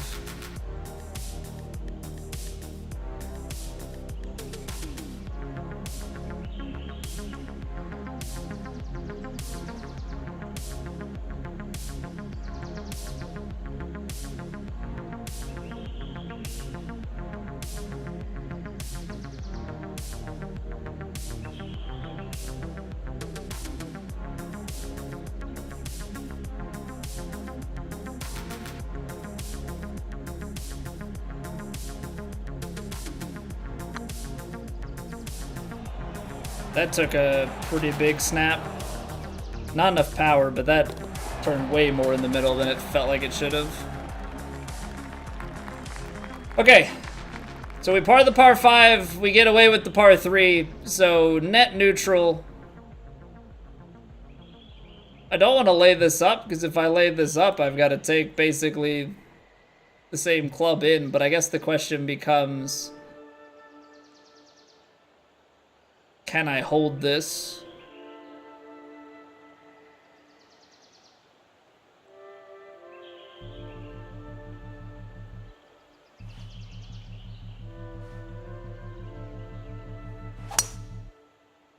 Slowed it into the bunker.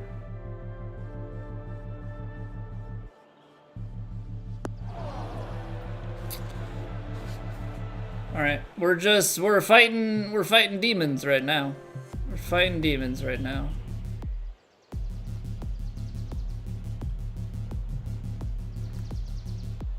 So the hybrid is gonna go, which is a good thing we have this in the bag. 216.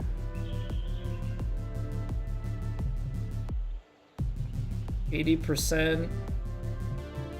It's into the 80s. So yeah, I think you just fully backspin this hybrid.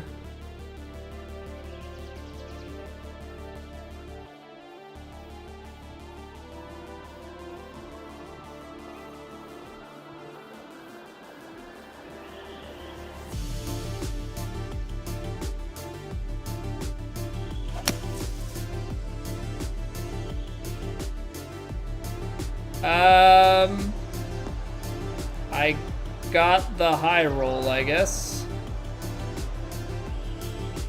That was much more than anticipated. The right hit. Okay, well, we have a chance to chip in for birdie.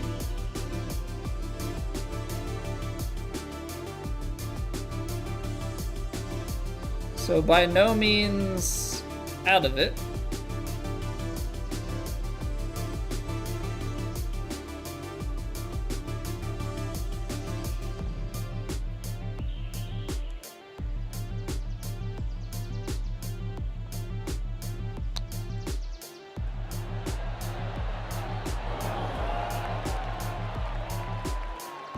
Dang. Rolled out quite a lot. Thought with the uphill lie I could get away with that, but apparently no beans.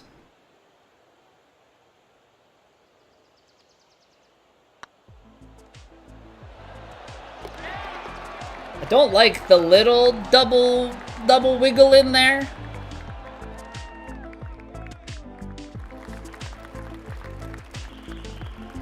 And all of these things feel like they're gonna kick off of the fairway with it being firm no matter what we do.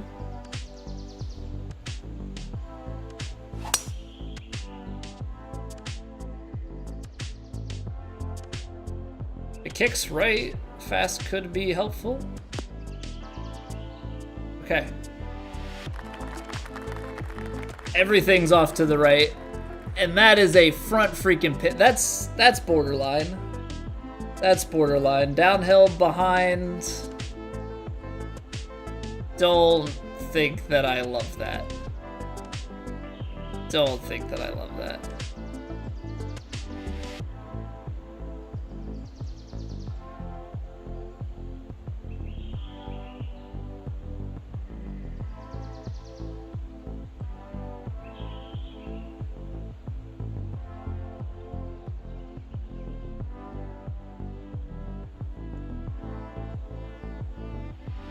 At 158, I'm not about to get my pitching wedge even there to begin with.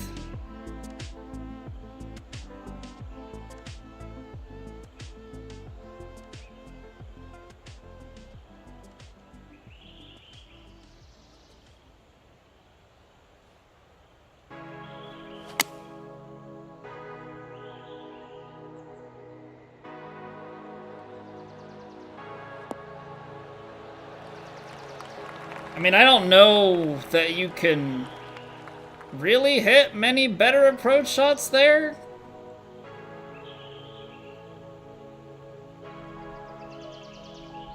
This feels like if you birdie it, you're stealing big time.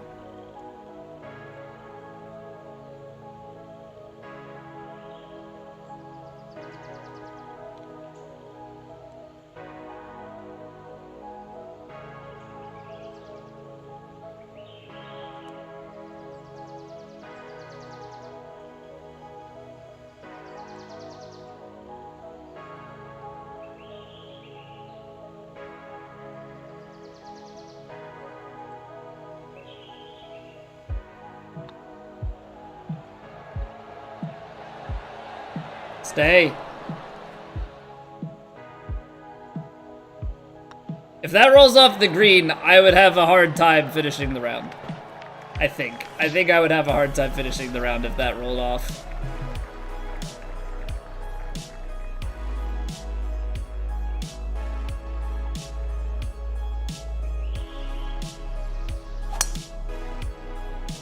I really thought we had a chance at it though. For a while, then it kept breaking.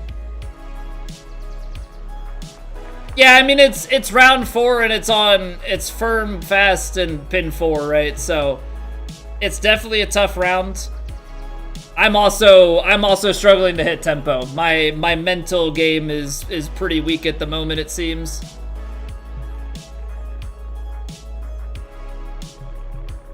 Just for whatever reason, I can't quite keep it together, and I'm hitting a lot of really bad shots. We've gotten lucky. We're 2 under through 6. I've made some nice shots. I've missed some big stuff. Like it's we're trying to reel the tempo in. We're trying to reel the tempo in.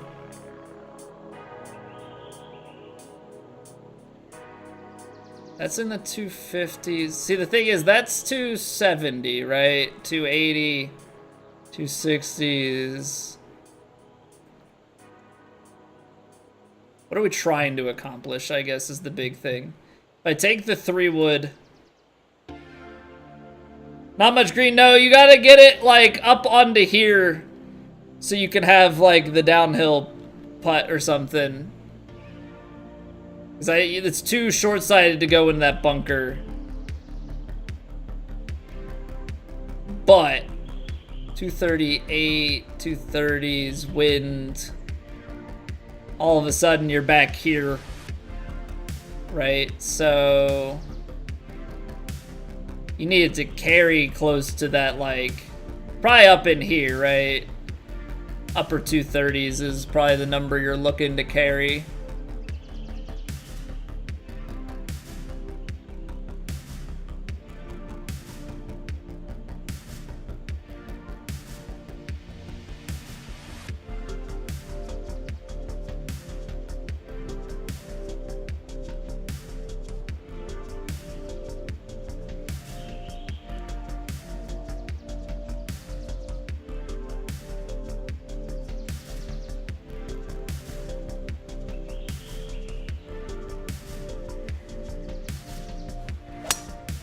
I hit it too fast.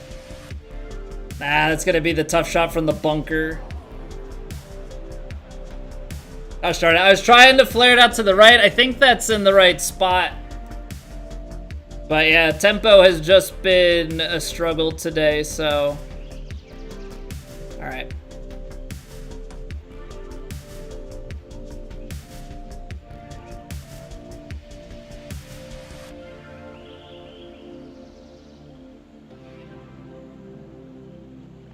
Ball's way below the feet.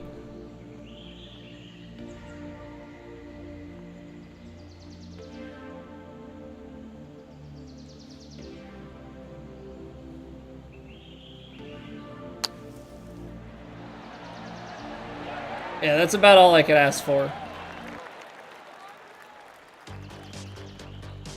Let's get it to the top of the hill and dribble it down.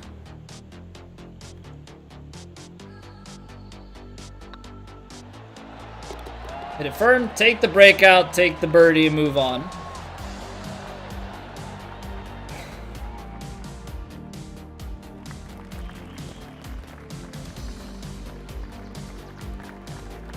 Okay, so uphill and with wind. Kind of a tough shot to take from over here, but the further you go back, like it's terrible angle. So I'm gonna try and play this here with the little cut.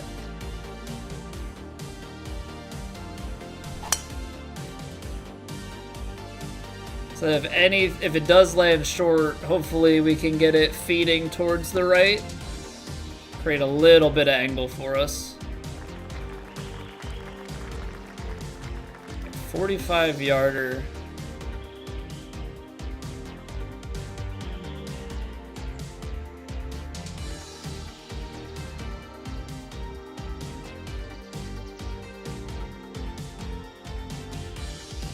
Why does it feel like the play could be trying to go long and spin it back?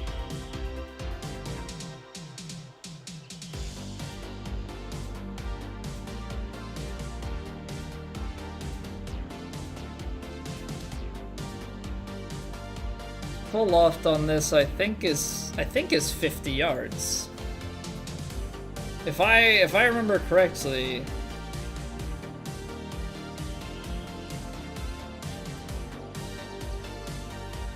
So maybe it's maybe not even trying to spin it back. Let's just take the loft as the play. That's 50. It's uphill, 48. You got some wind.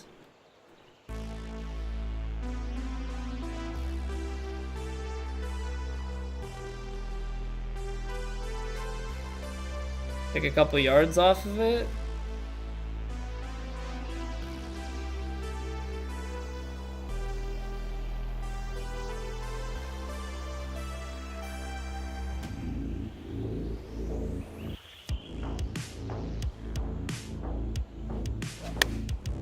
A little fast, a little long.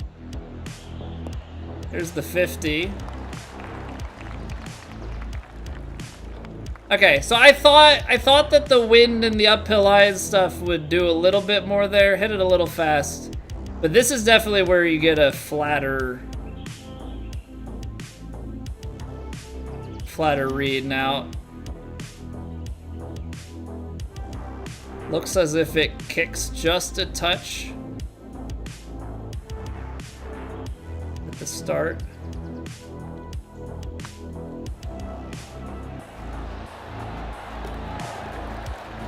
Oh, that's big. That's big. I was just scared of doing the like overspin and leaving towards the front of the green, so I wanted to make sure that we're still back in that general vicinity. There have been a lot of 6-iron shots. There have been a lot of 6-iron shots so far, it feels like. There's not a ton of wind, but like just enough to make everything play long and, you know, play longer.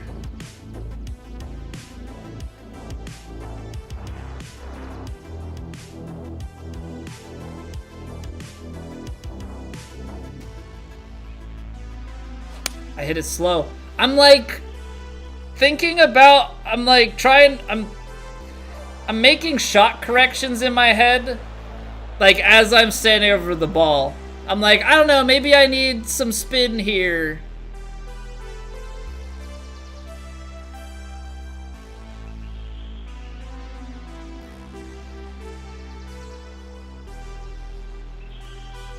Can't be doing that.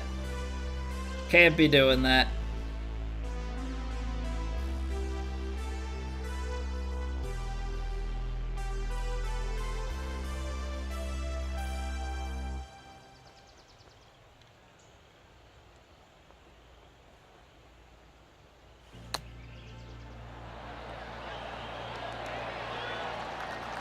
Played it a little bit low. I was trying something a little different there. I was gonna try and roll it out. Judged a lot of it correct.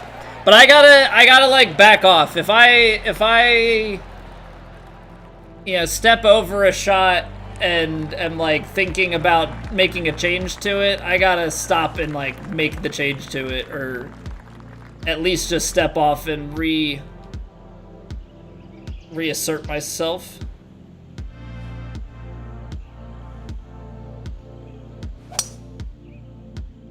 Cause you can't be having like second thoughts mid-swing. That's not gonna ever end well. 111 with some wind and some bounce. I'm okay putting some loft on this thing, especially with it being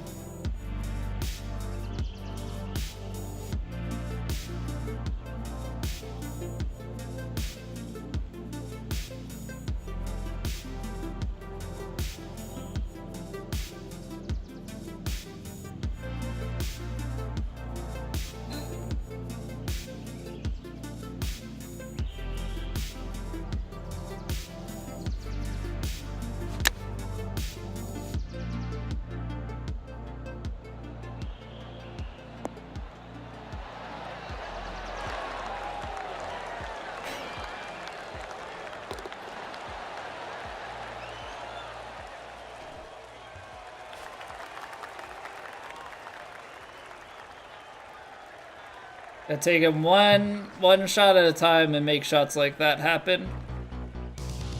251. So we're in a bad spot. We're in a bad spot here. 251 and like 9 miles an hour of wind.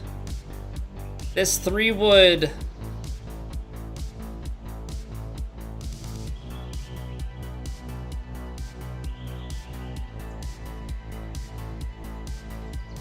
Try and play this 3-wood and run it up.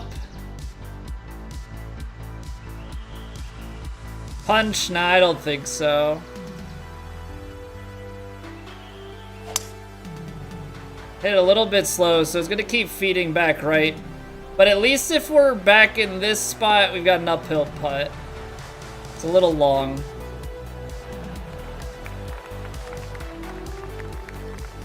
Little long. But the punch, driver punch is a 242 carry. So it's like a 7 uphill. It probably carries like low 230s and wants to run. You know, I'm always trying to look to sit most of the time.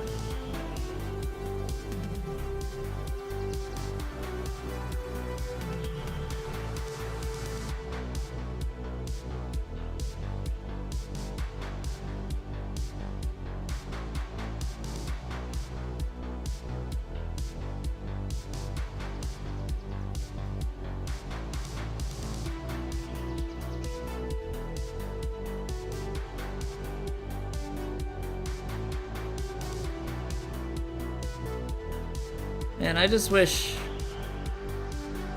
I had a good feel for these putts.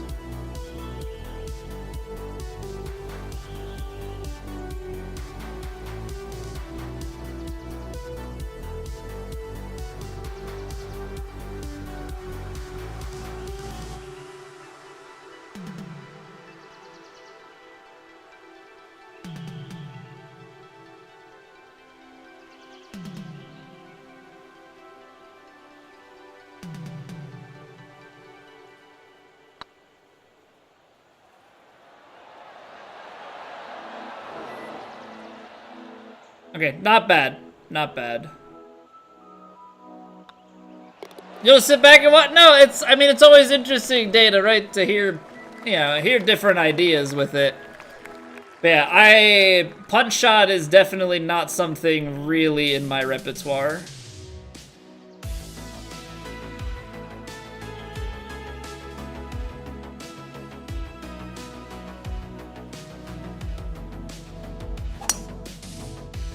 Baby slow. I thought it was much slower than that. I'll take it.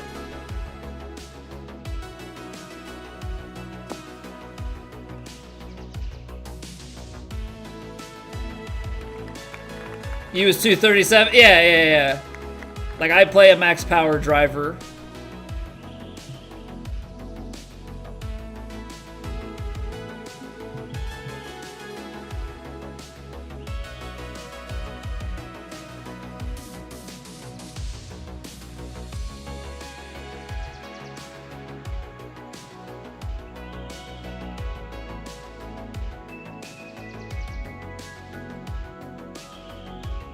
Want to test that shot? Yeah, and like that's the thing. I don't I don't practice, so I play everything fully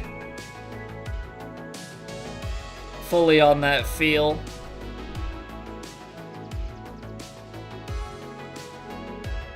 And prior experience and all of that.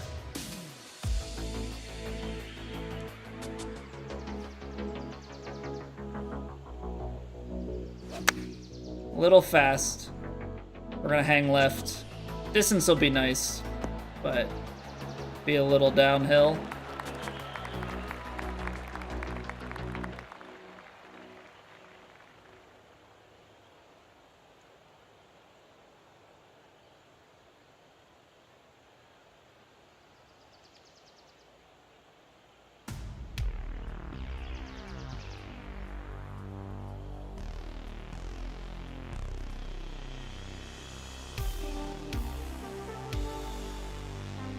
Got a little movement right to left.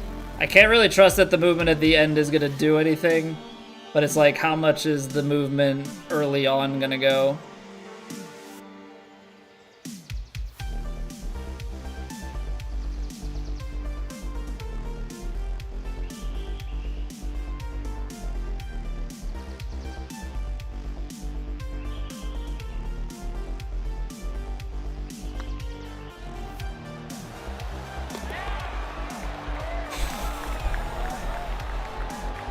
Because I'm hitting that firm. I know it's downhill behind, so if we miss that putt, good luck on the comeback. Downhill, downwind. See, the thing that's interesting with this shot, it's like, how far is this bunker? 360?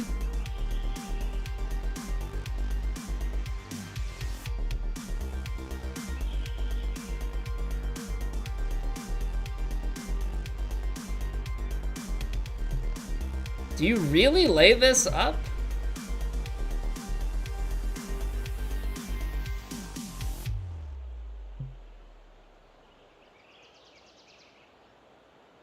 Do you really lay this up?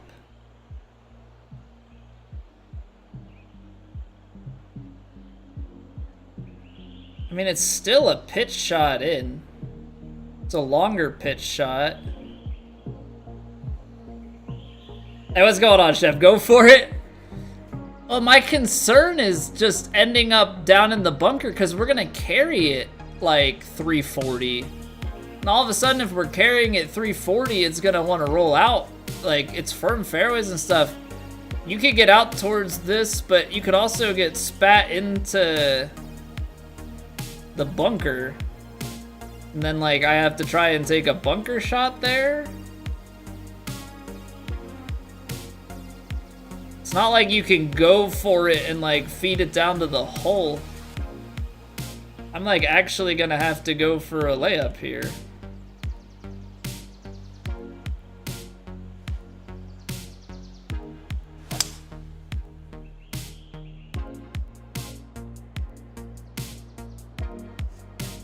But, I mean, you're laying back to a long pitch, so it's not the end of the world by any stretch. 97 yards. Yeah, it's too far that I can't play like a shaped. Can't play shaped on my lob wedge. But we might be able to just spin the pitch shot.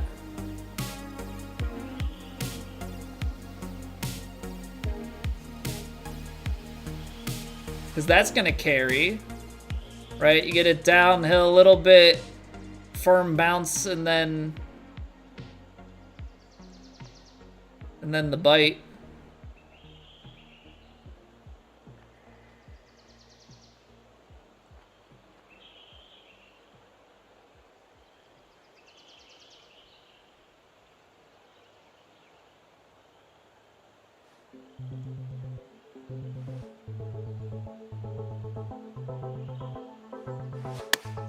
A little slow. That's gonna be okay.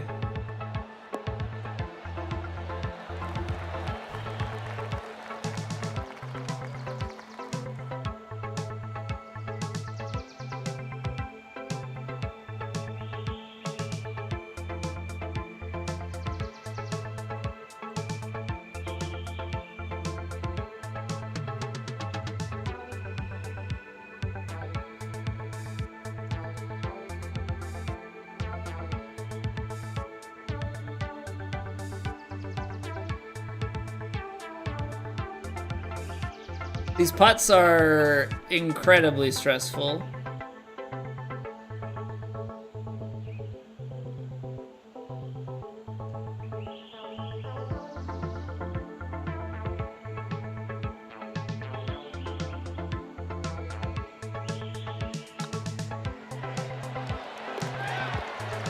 Oh man. All right, I mean we play the layup, we get the pitch down and we make a putt. That's all we can ask for.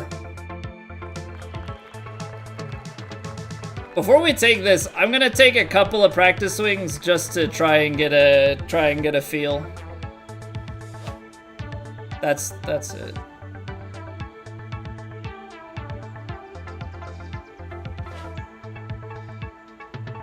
Cause I'm really fighting myself to find these swings.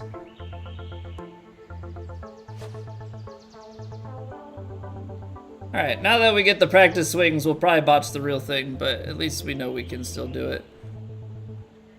Alright, this has pitching wedge written all over it, I think. The other, like, you could try something crazy shaped.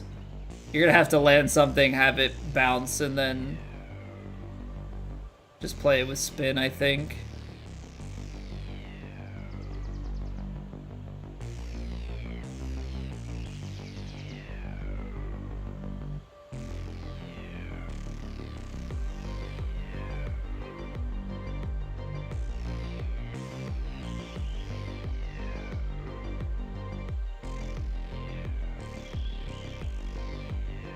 Spin's playing in just a touch. 62.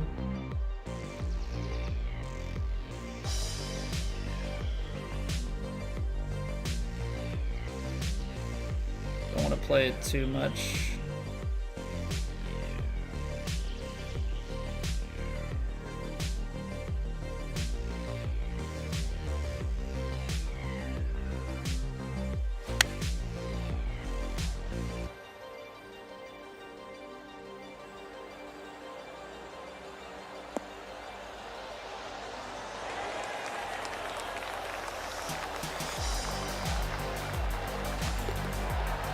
Oh, come on!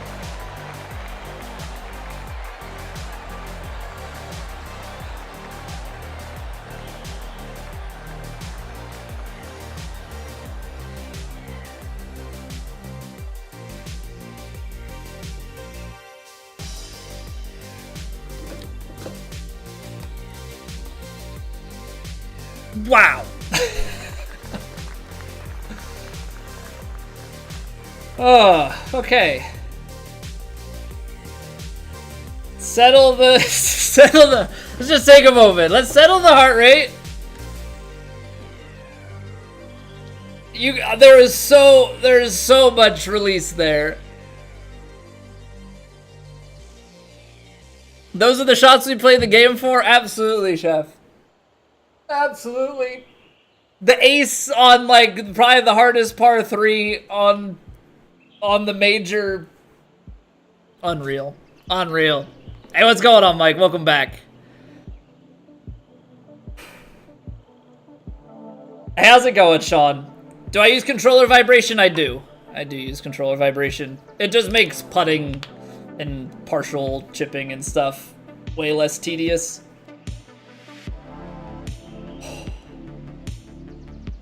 Feels good, man.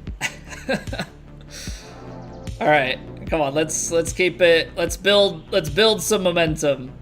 Let's build some momentum.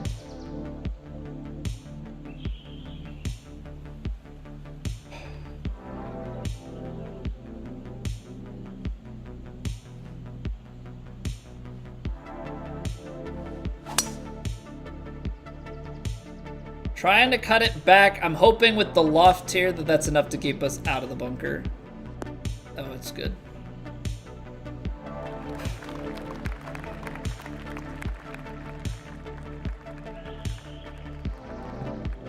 I want to go for it. I honestly think the bunker's not bad. This bunker is probably worse, trying to play from down here. Hey, thanks for clipping that, jet ski. Appreciate it. Man, okay, 85%.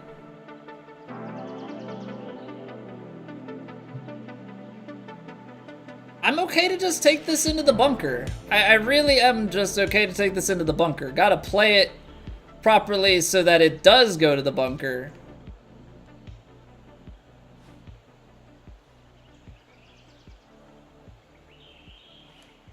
I hit it slow. So we're gonna go to the other bunkers. Whoops. Whoops. Would have preferred the closer splash shot, I think.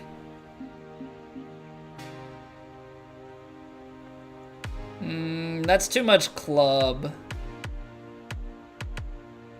That's too much club. 36, 32, 30, wind a little bit.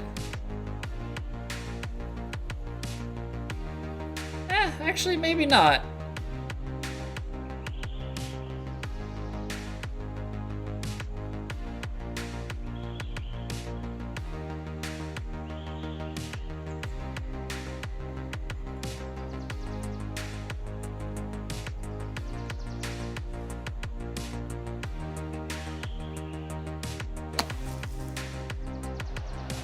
I don't know where that fast comes from, but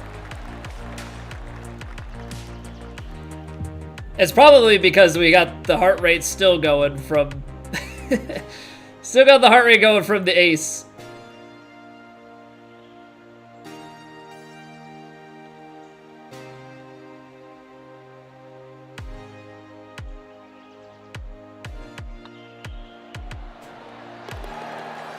So maybe we have to stop and settle ourselves again. Maybe we have to stop and settle ourselves again. Oh, okay. Okay, so they make it in a way where you have to partial it. But this is actually... Oh, spicy. Spicy, spicy, spicy things happening right here if you can get this.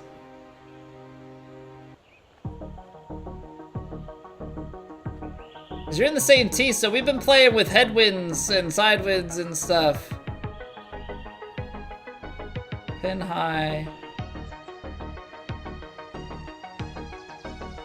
We can try and get some sort of partialed...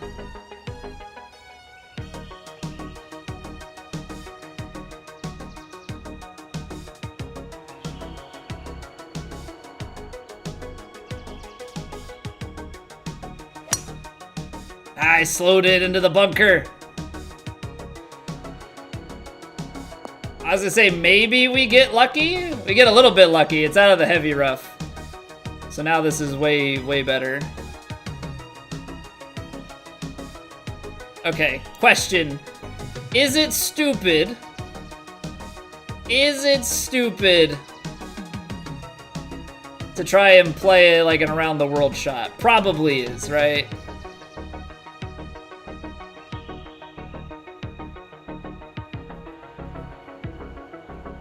Probably is dumb to play an around the world shot.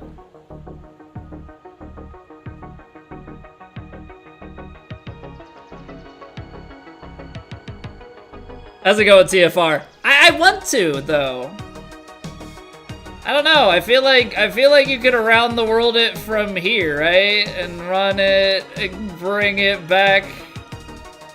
I don't think the green speed's fast enough. I do think you kind of get pitched up there, but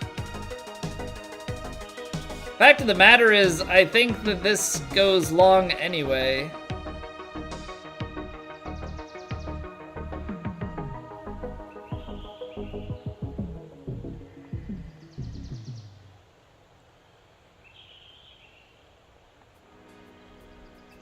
But we'll be smart.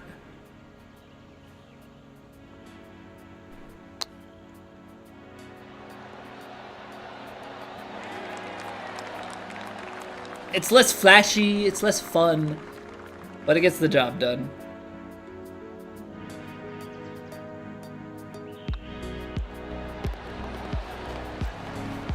It's funny though, I see that bowl and my mind just goes, well, I could hit the ball and like toilet bowl it around. Bring her back.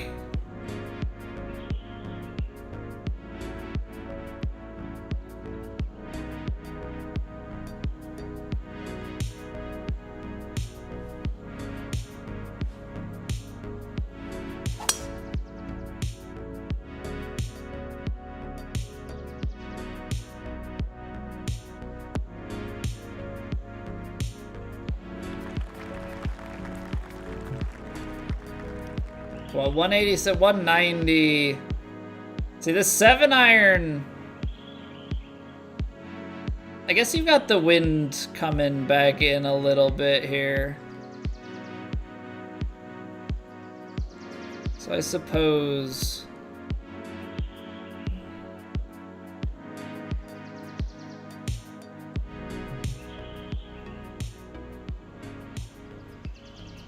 Suppose this could work.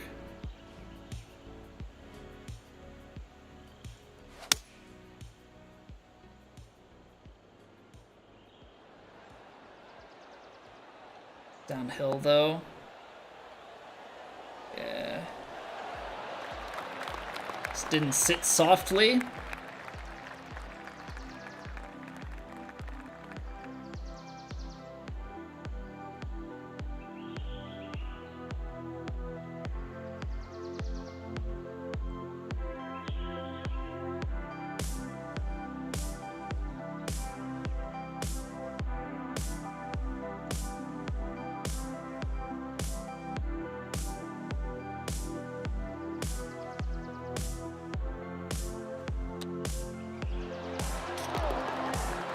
Trying to make up for some of the mischips that we've had through this tournament.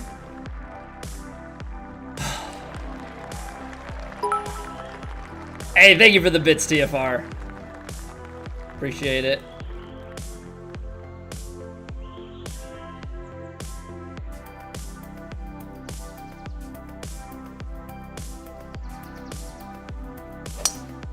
Little fast. I did play a lofted cut though, so it should be far enough right to not kick all the way across to the bunker. Now for the hole from hell. So Data, would it blow your mind a little bit if I said that we've birdied, I think we birdied 17 and 18 every round, or we birdied 18 every round and 17 like 2 out of 3, or 3 out of 4 now. Somehow the last 2 holes have been kind to us, or we've just executed when it mattered, I guess is probably the better way to put it.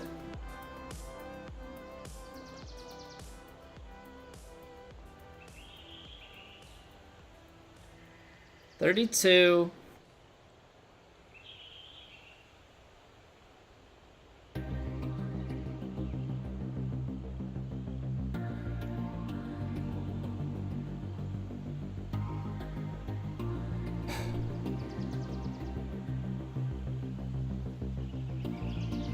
Little wedge action here.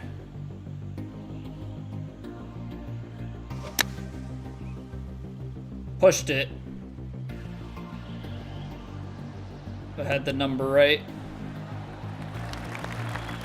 Yeah, thumb really slipped out to the side there because I'm like really trying to make sure that I get my shot.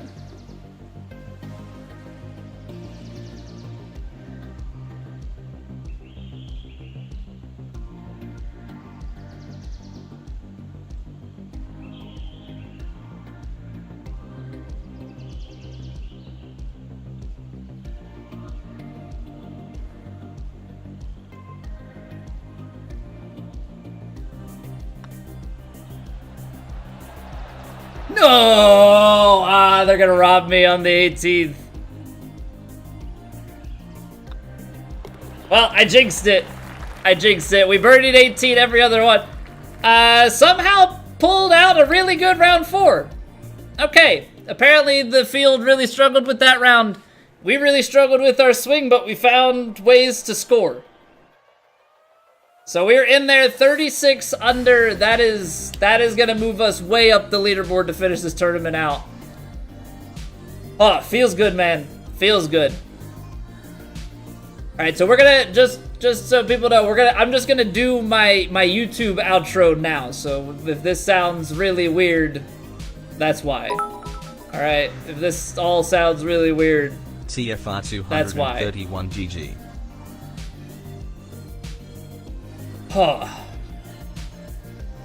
So that's gonna wrap it up for this tournament. Fantastic finish. 2 really good rounds, 2 not so great rounds, but it's a major. It is very, very challenging. Now, if you enjoyed this video, make sure to like and subscribe so you don't miss another tournament.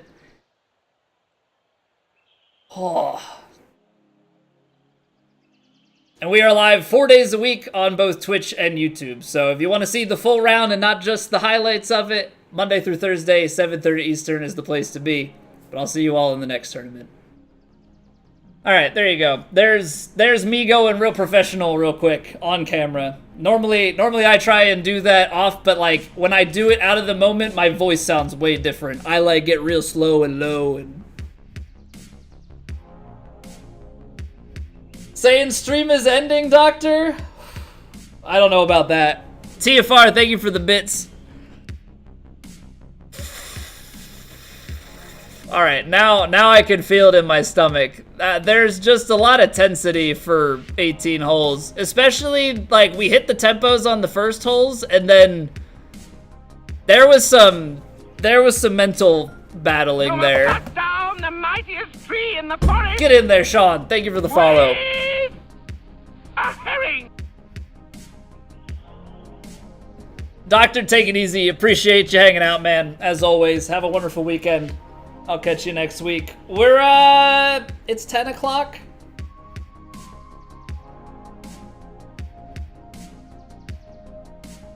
It's gotta be too late for a Hades run, right? I should probably just edit We'll take a little bit of time here to decompress, and then we'll probably wrap it up. But my stomach is like in a knot. That's another 8 under. So the 13 under round and the 12 under round, both featuring 8 under back nines. This one with an ace. Oh, but I actually like now my everything decompressing, and then like I can feel that my stomach was in a knot for who knows how long. So where the heck is that gonna put us, man? Where the heck is that gonna put us? I mean, I know we're T12 here on PlayStation. I mean, that's gotta be top 20. Especially with the way this is, 36.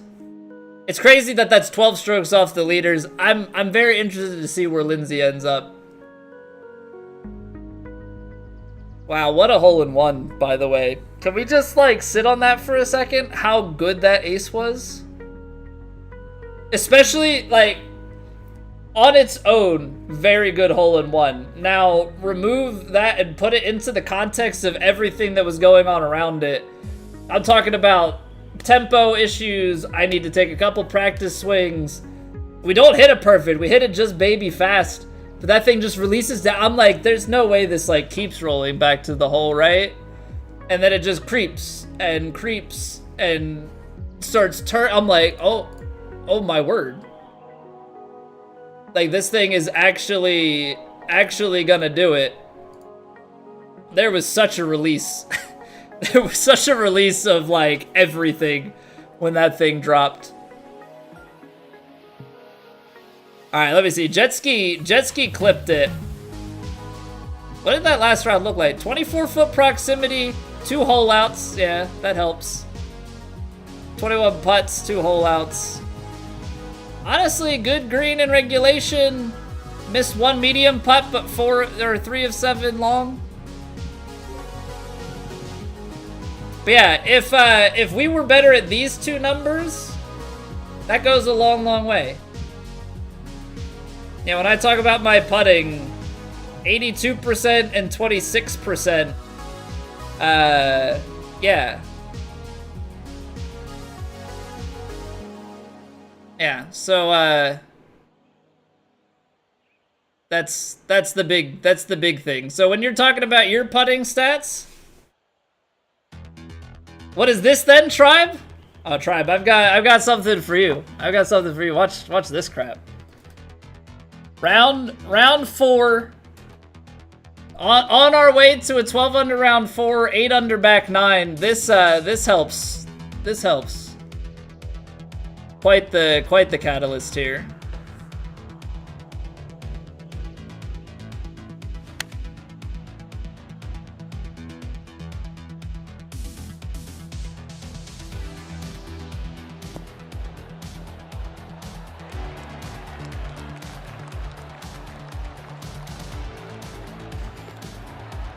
Oh, come on!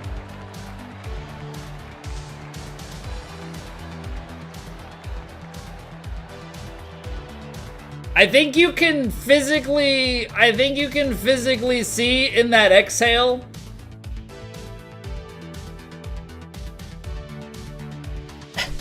You can see in that exhale the release of, like, so much. I don't know if it's adrenaline, stress, like all of it. Just you can see something leaving my body more than just that exhale. Waited so long. Well, yeah, I don't. Second the ball backs, but unless that ball is like in the back of the cup, I'm not taking anything for granted because I've had way too many things look like they're going in and not. So I don't ever want to get caught, you know, hand in the pants early celebration. Oh. Yeah, that was like sweet release of emotion and everything. The crazy thing, look at this. Sub 80% is top 10 greens. Yeah, thanks, Tribe. That just goes to show you how difficult this course is.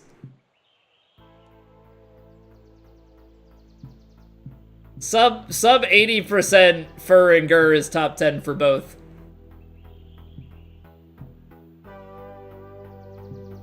Absolutely crazy. 11th in proximity, 55th and 58th in putting.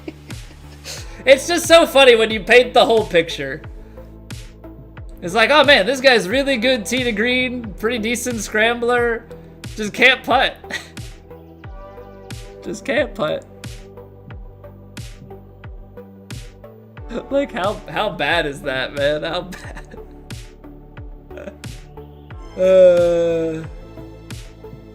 Oh wow, I guess we really only did have one bogey. It was that one bad one in round 1. Cleaned the rest of the way, so no wonder our scrambling was good. IRL partner for men's league won 6-3 without you tonight. Oh no. Hey, thank you, Kara. Good luck the rest of the way for yours as well.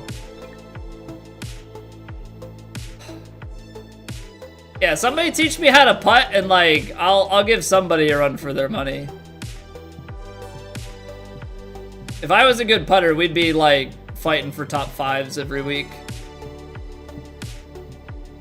Like, no joke.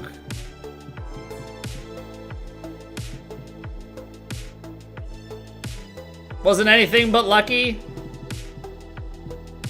Yeah, this ain't luck. There were some lucky putts in there, don't get me wrong.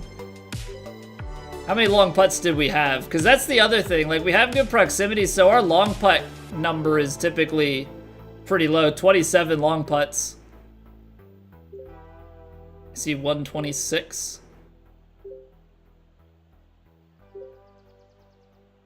Yeah. So we've got some of the least amount of long putts. And then what are we at for mediums? Probably a lot of mediums. 28.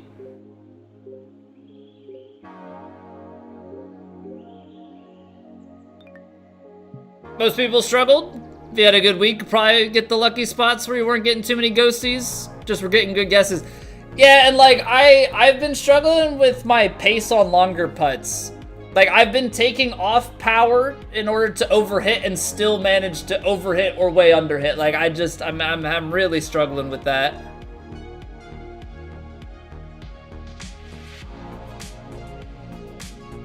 Stives is 60% from 10 plus meters. Well, not meters.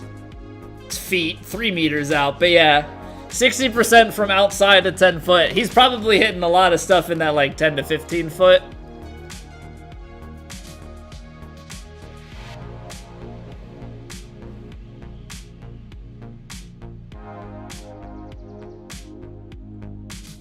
Yeah, 60, and then it drops off to like a couple around 50.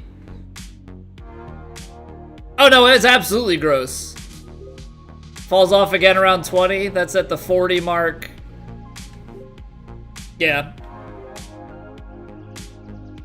And normally those putting numbers are in the like 60s to close to 70 at the high end. But it's all about the proximity and how easy the putts are as you are in that like 20 and under. Casually sipping out of a BB-8? Yeah. Of course I am.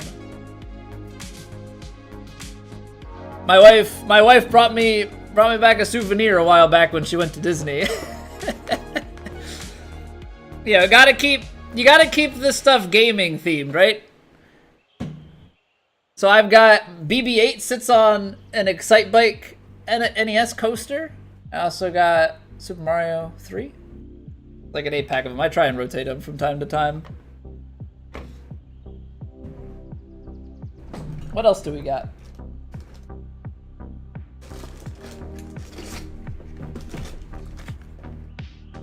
It's an 8-pack. Literally called NES coasters. It's an official Nintendo product. Yeah, what do we got here? We got Duck Hunt, DK,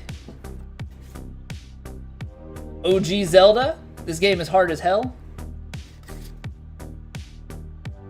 Super Mario Bros. Kind of wrong that it's not on the Duck Hunt. Super Mario Bros. 2, aka Super Mario Bros. For the US because we're bad at actual Super Mario Bros. 2, and Metroid. I haven't tried, but I know as an enjoyer of those types of games like Slay the Spire and just that sort of thinking, I know I would enjoy it. But right now I've got the Hades bug. Link's Awakening? Link's Awakening's the one that they remastered, right? For the Switch? That game was pretty fun. That game was pretty fun. You're fully addicted? Yeah, it sounds like a grand time.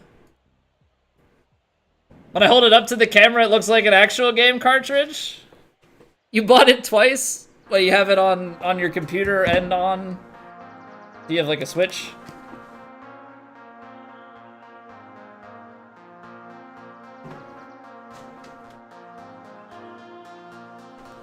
See, I'm offended.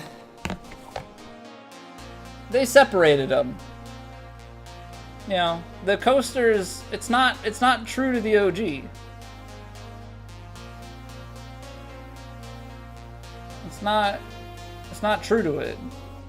Duck Hunt is on the cartridge with Mario Bros. Now, I'm not gonna go and dig out my Duck Hunt gun because that's in a box, but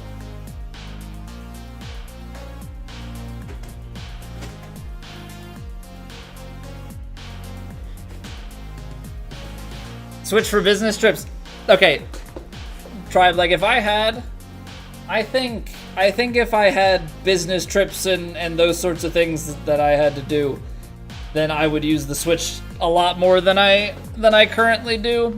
Or I would also maybe think about a Steam Deck or something.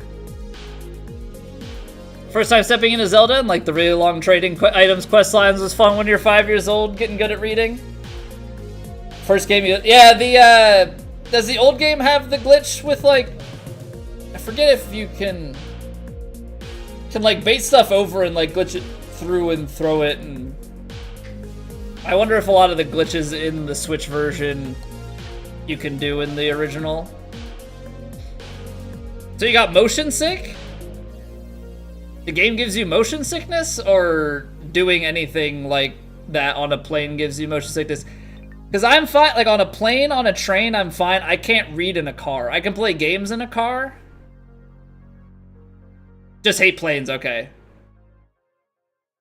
Yeah, planes for me are one of those things like when I was young, we flew to my grandparents who lived in Arizona pretty much every year, so I was exposed to planes right from like toddler on, so I just kind of got used to it. But I know my wife didn't really fly until like we started going places in college and after, so she's gotten better with them, but she was definitely like fine in the air, but takeoff and landing was rough. Way better now, but yeah, it's a very interesting thing. Like some people, if you're not exposed to it until later, just don't do quite as well with it. But yeah, Link's Awakening, if anybody has the Switch and hasn't played that, Link's Awakening on the Switch is a very fun game.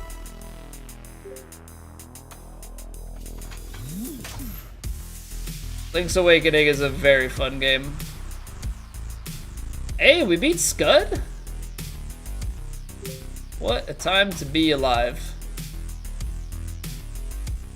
Also, I have to make sure that, can everybody make sure that Brance knows how our round 4 went? Although I guess he did say he watches the YouTube, but he wanted, you know, he wanted me to lose to Hemo, and that did not happen.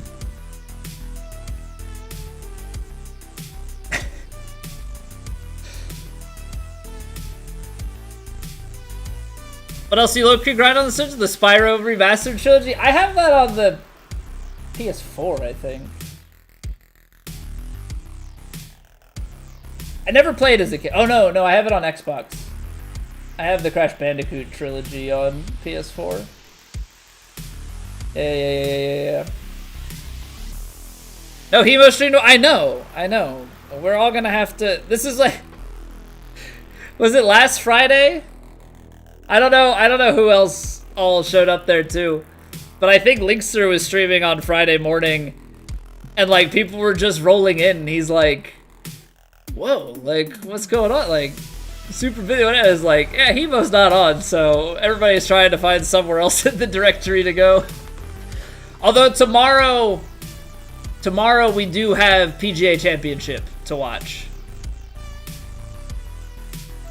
That is the other thing. We do have PGA Championship to watch, so not the same as every other time,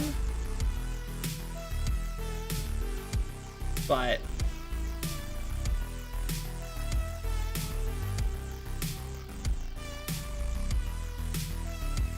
booked a Kepka top 10 ticket for plus 112 today.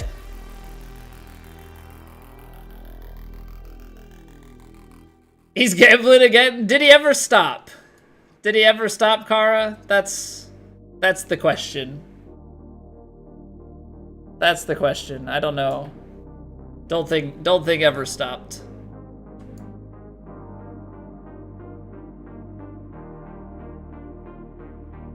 Don't think ever stopped. That's the joke. Alright, well. Got me then. Gosh darn it. I've been had. I've been had.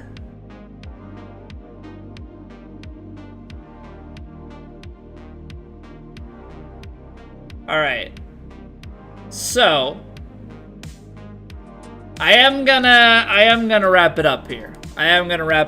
So I'm gonna say thank you guys very, very much for hanging out. I greatly appreciate it. Solid finish for a major, especially the way that I felt like we were fighting ourselves. So very, very strong finish. 2 rounds that I wish were better. 1 round that really should have been. But if we can pull ourselves together for a tournament and learn how to putt, like that's gonna be very, very nice. So let's go and host somebody. We hosted Scotty last night, so let's go say hi to Map. Map's doing some course design. He's building a hole. Unfortunately, he missed the cut, so don't mention it, all right? He got beaten out by the people playing at the midnight hour. Kind of crazy. I was sitting there watching and like 11:45 rolls around. Obelisk is on his way. Gets it in right before midnight. Moves like 6 people off from that 16 under spot. Yeah. Thank you everybody so much. I'll catch you back here Monday. Everybody enjoy your weekend. Enjoy major championship golf on the television. Tribe, I wish you all of the profits on your many units. Take it easy everybody. I'll catch you Monday. Bye.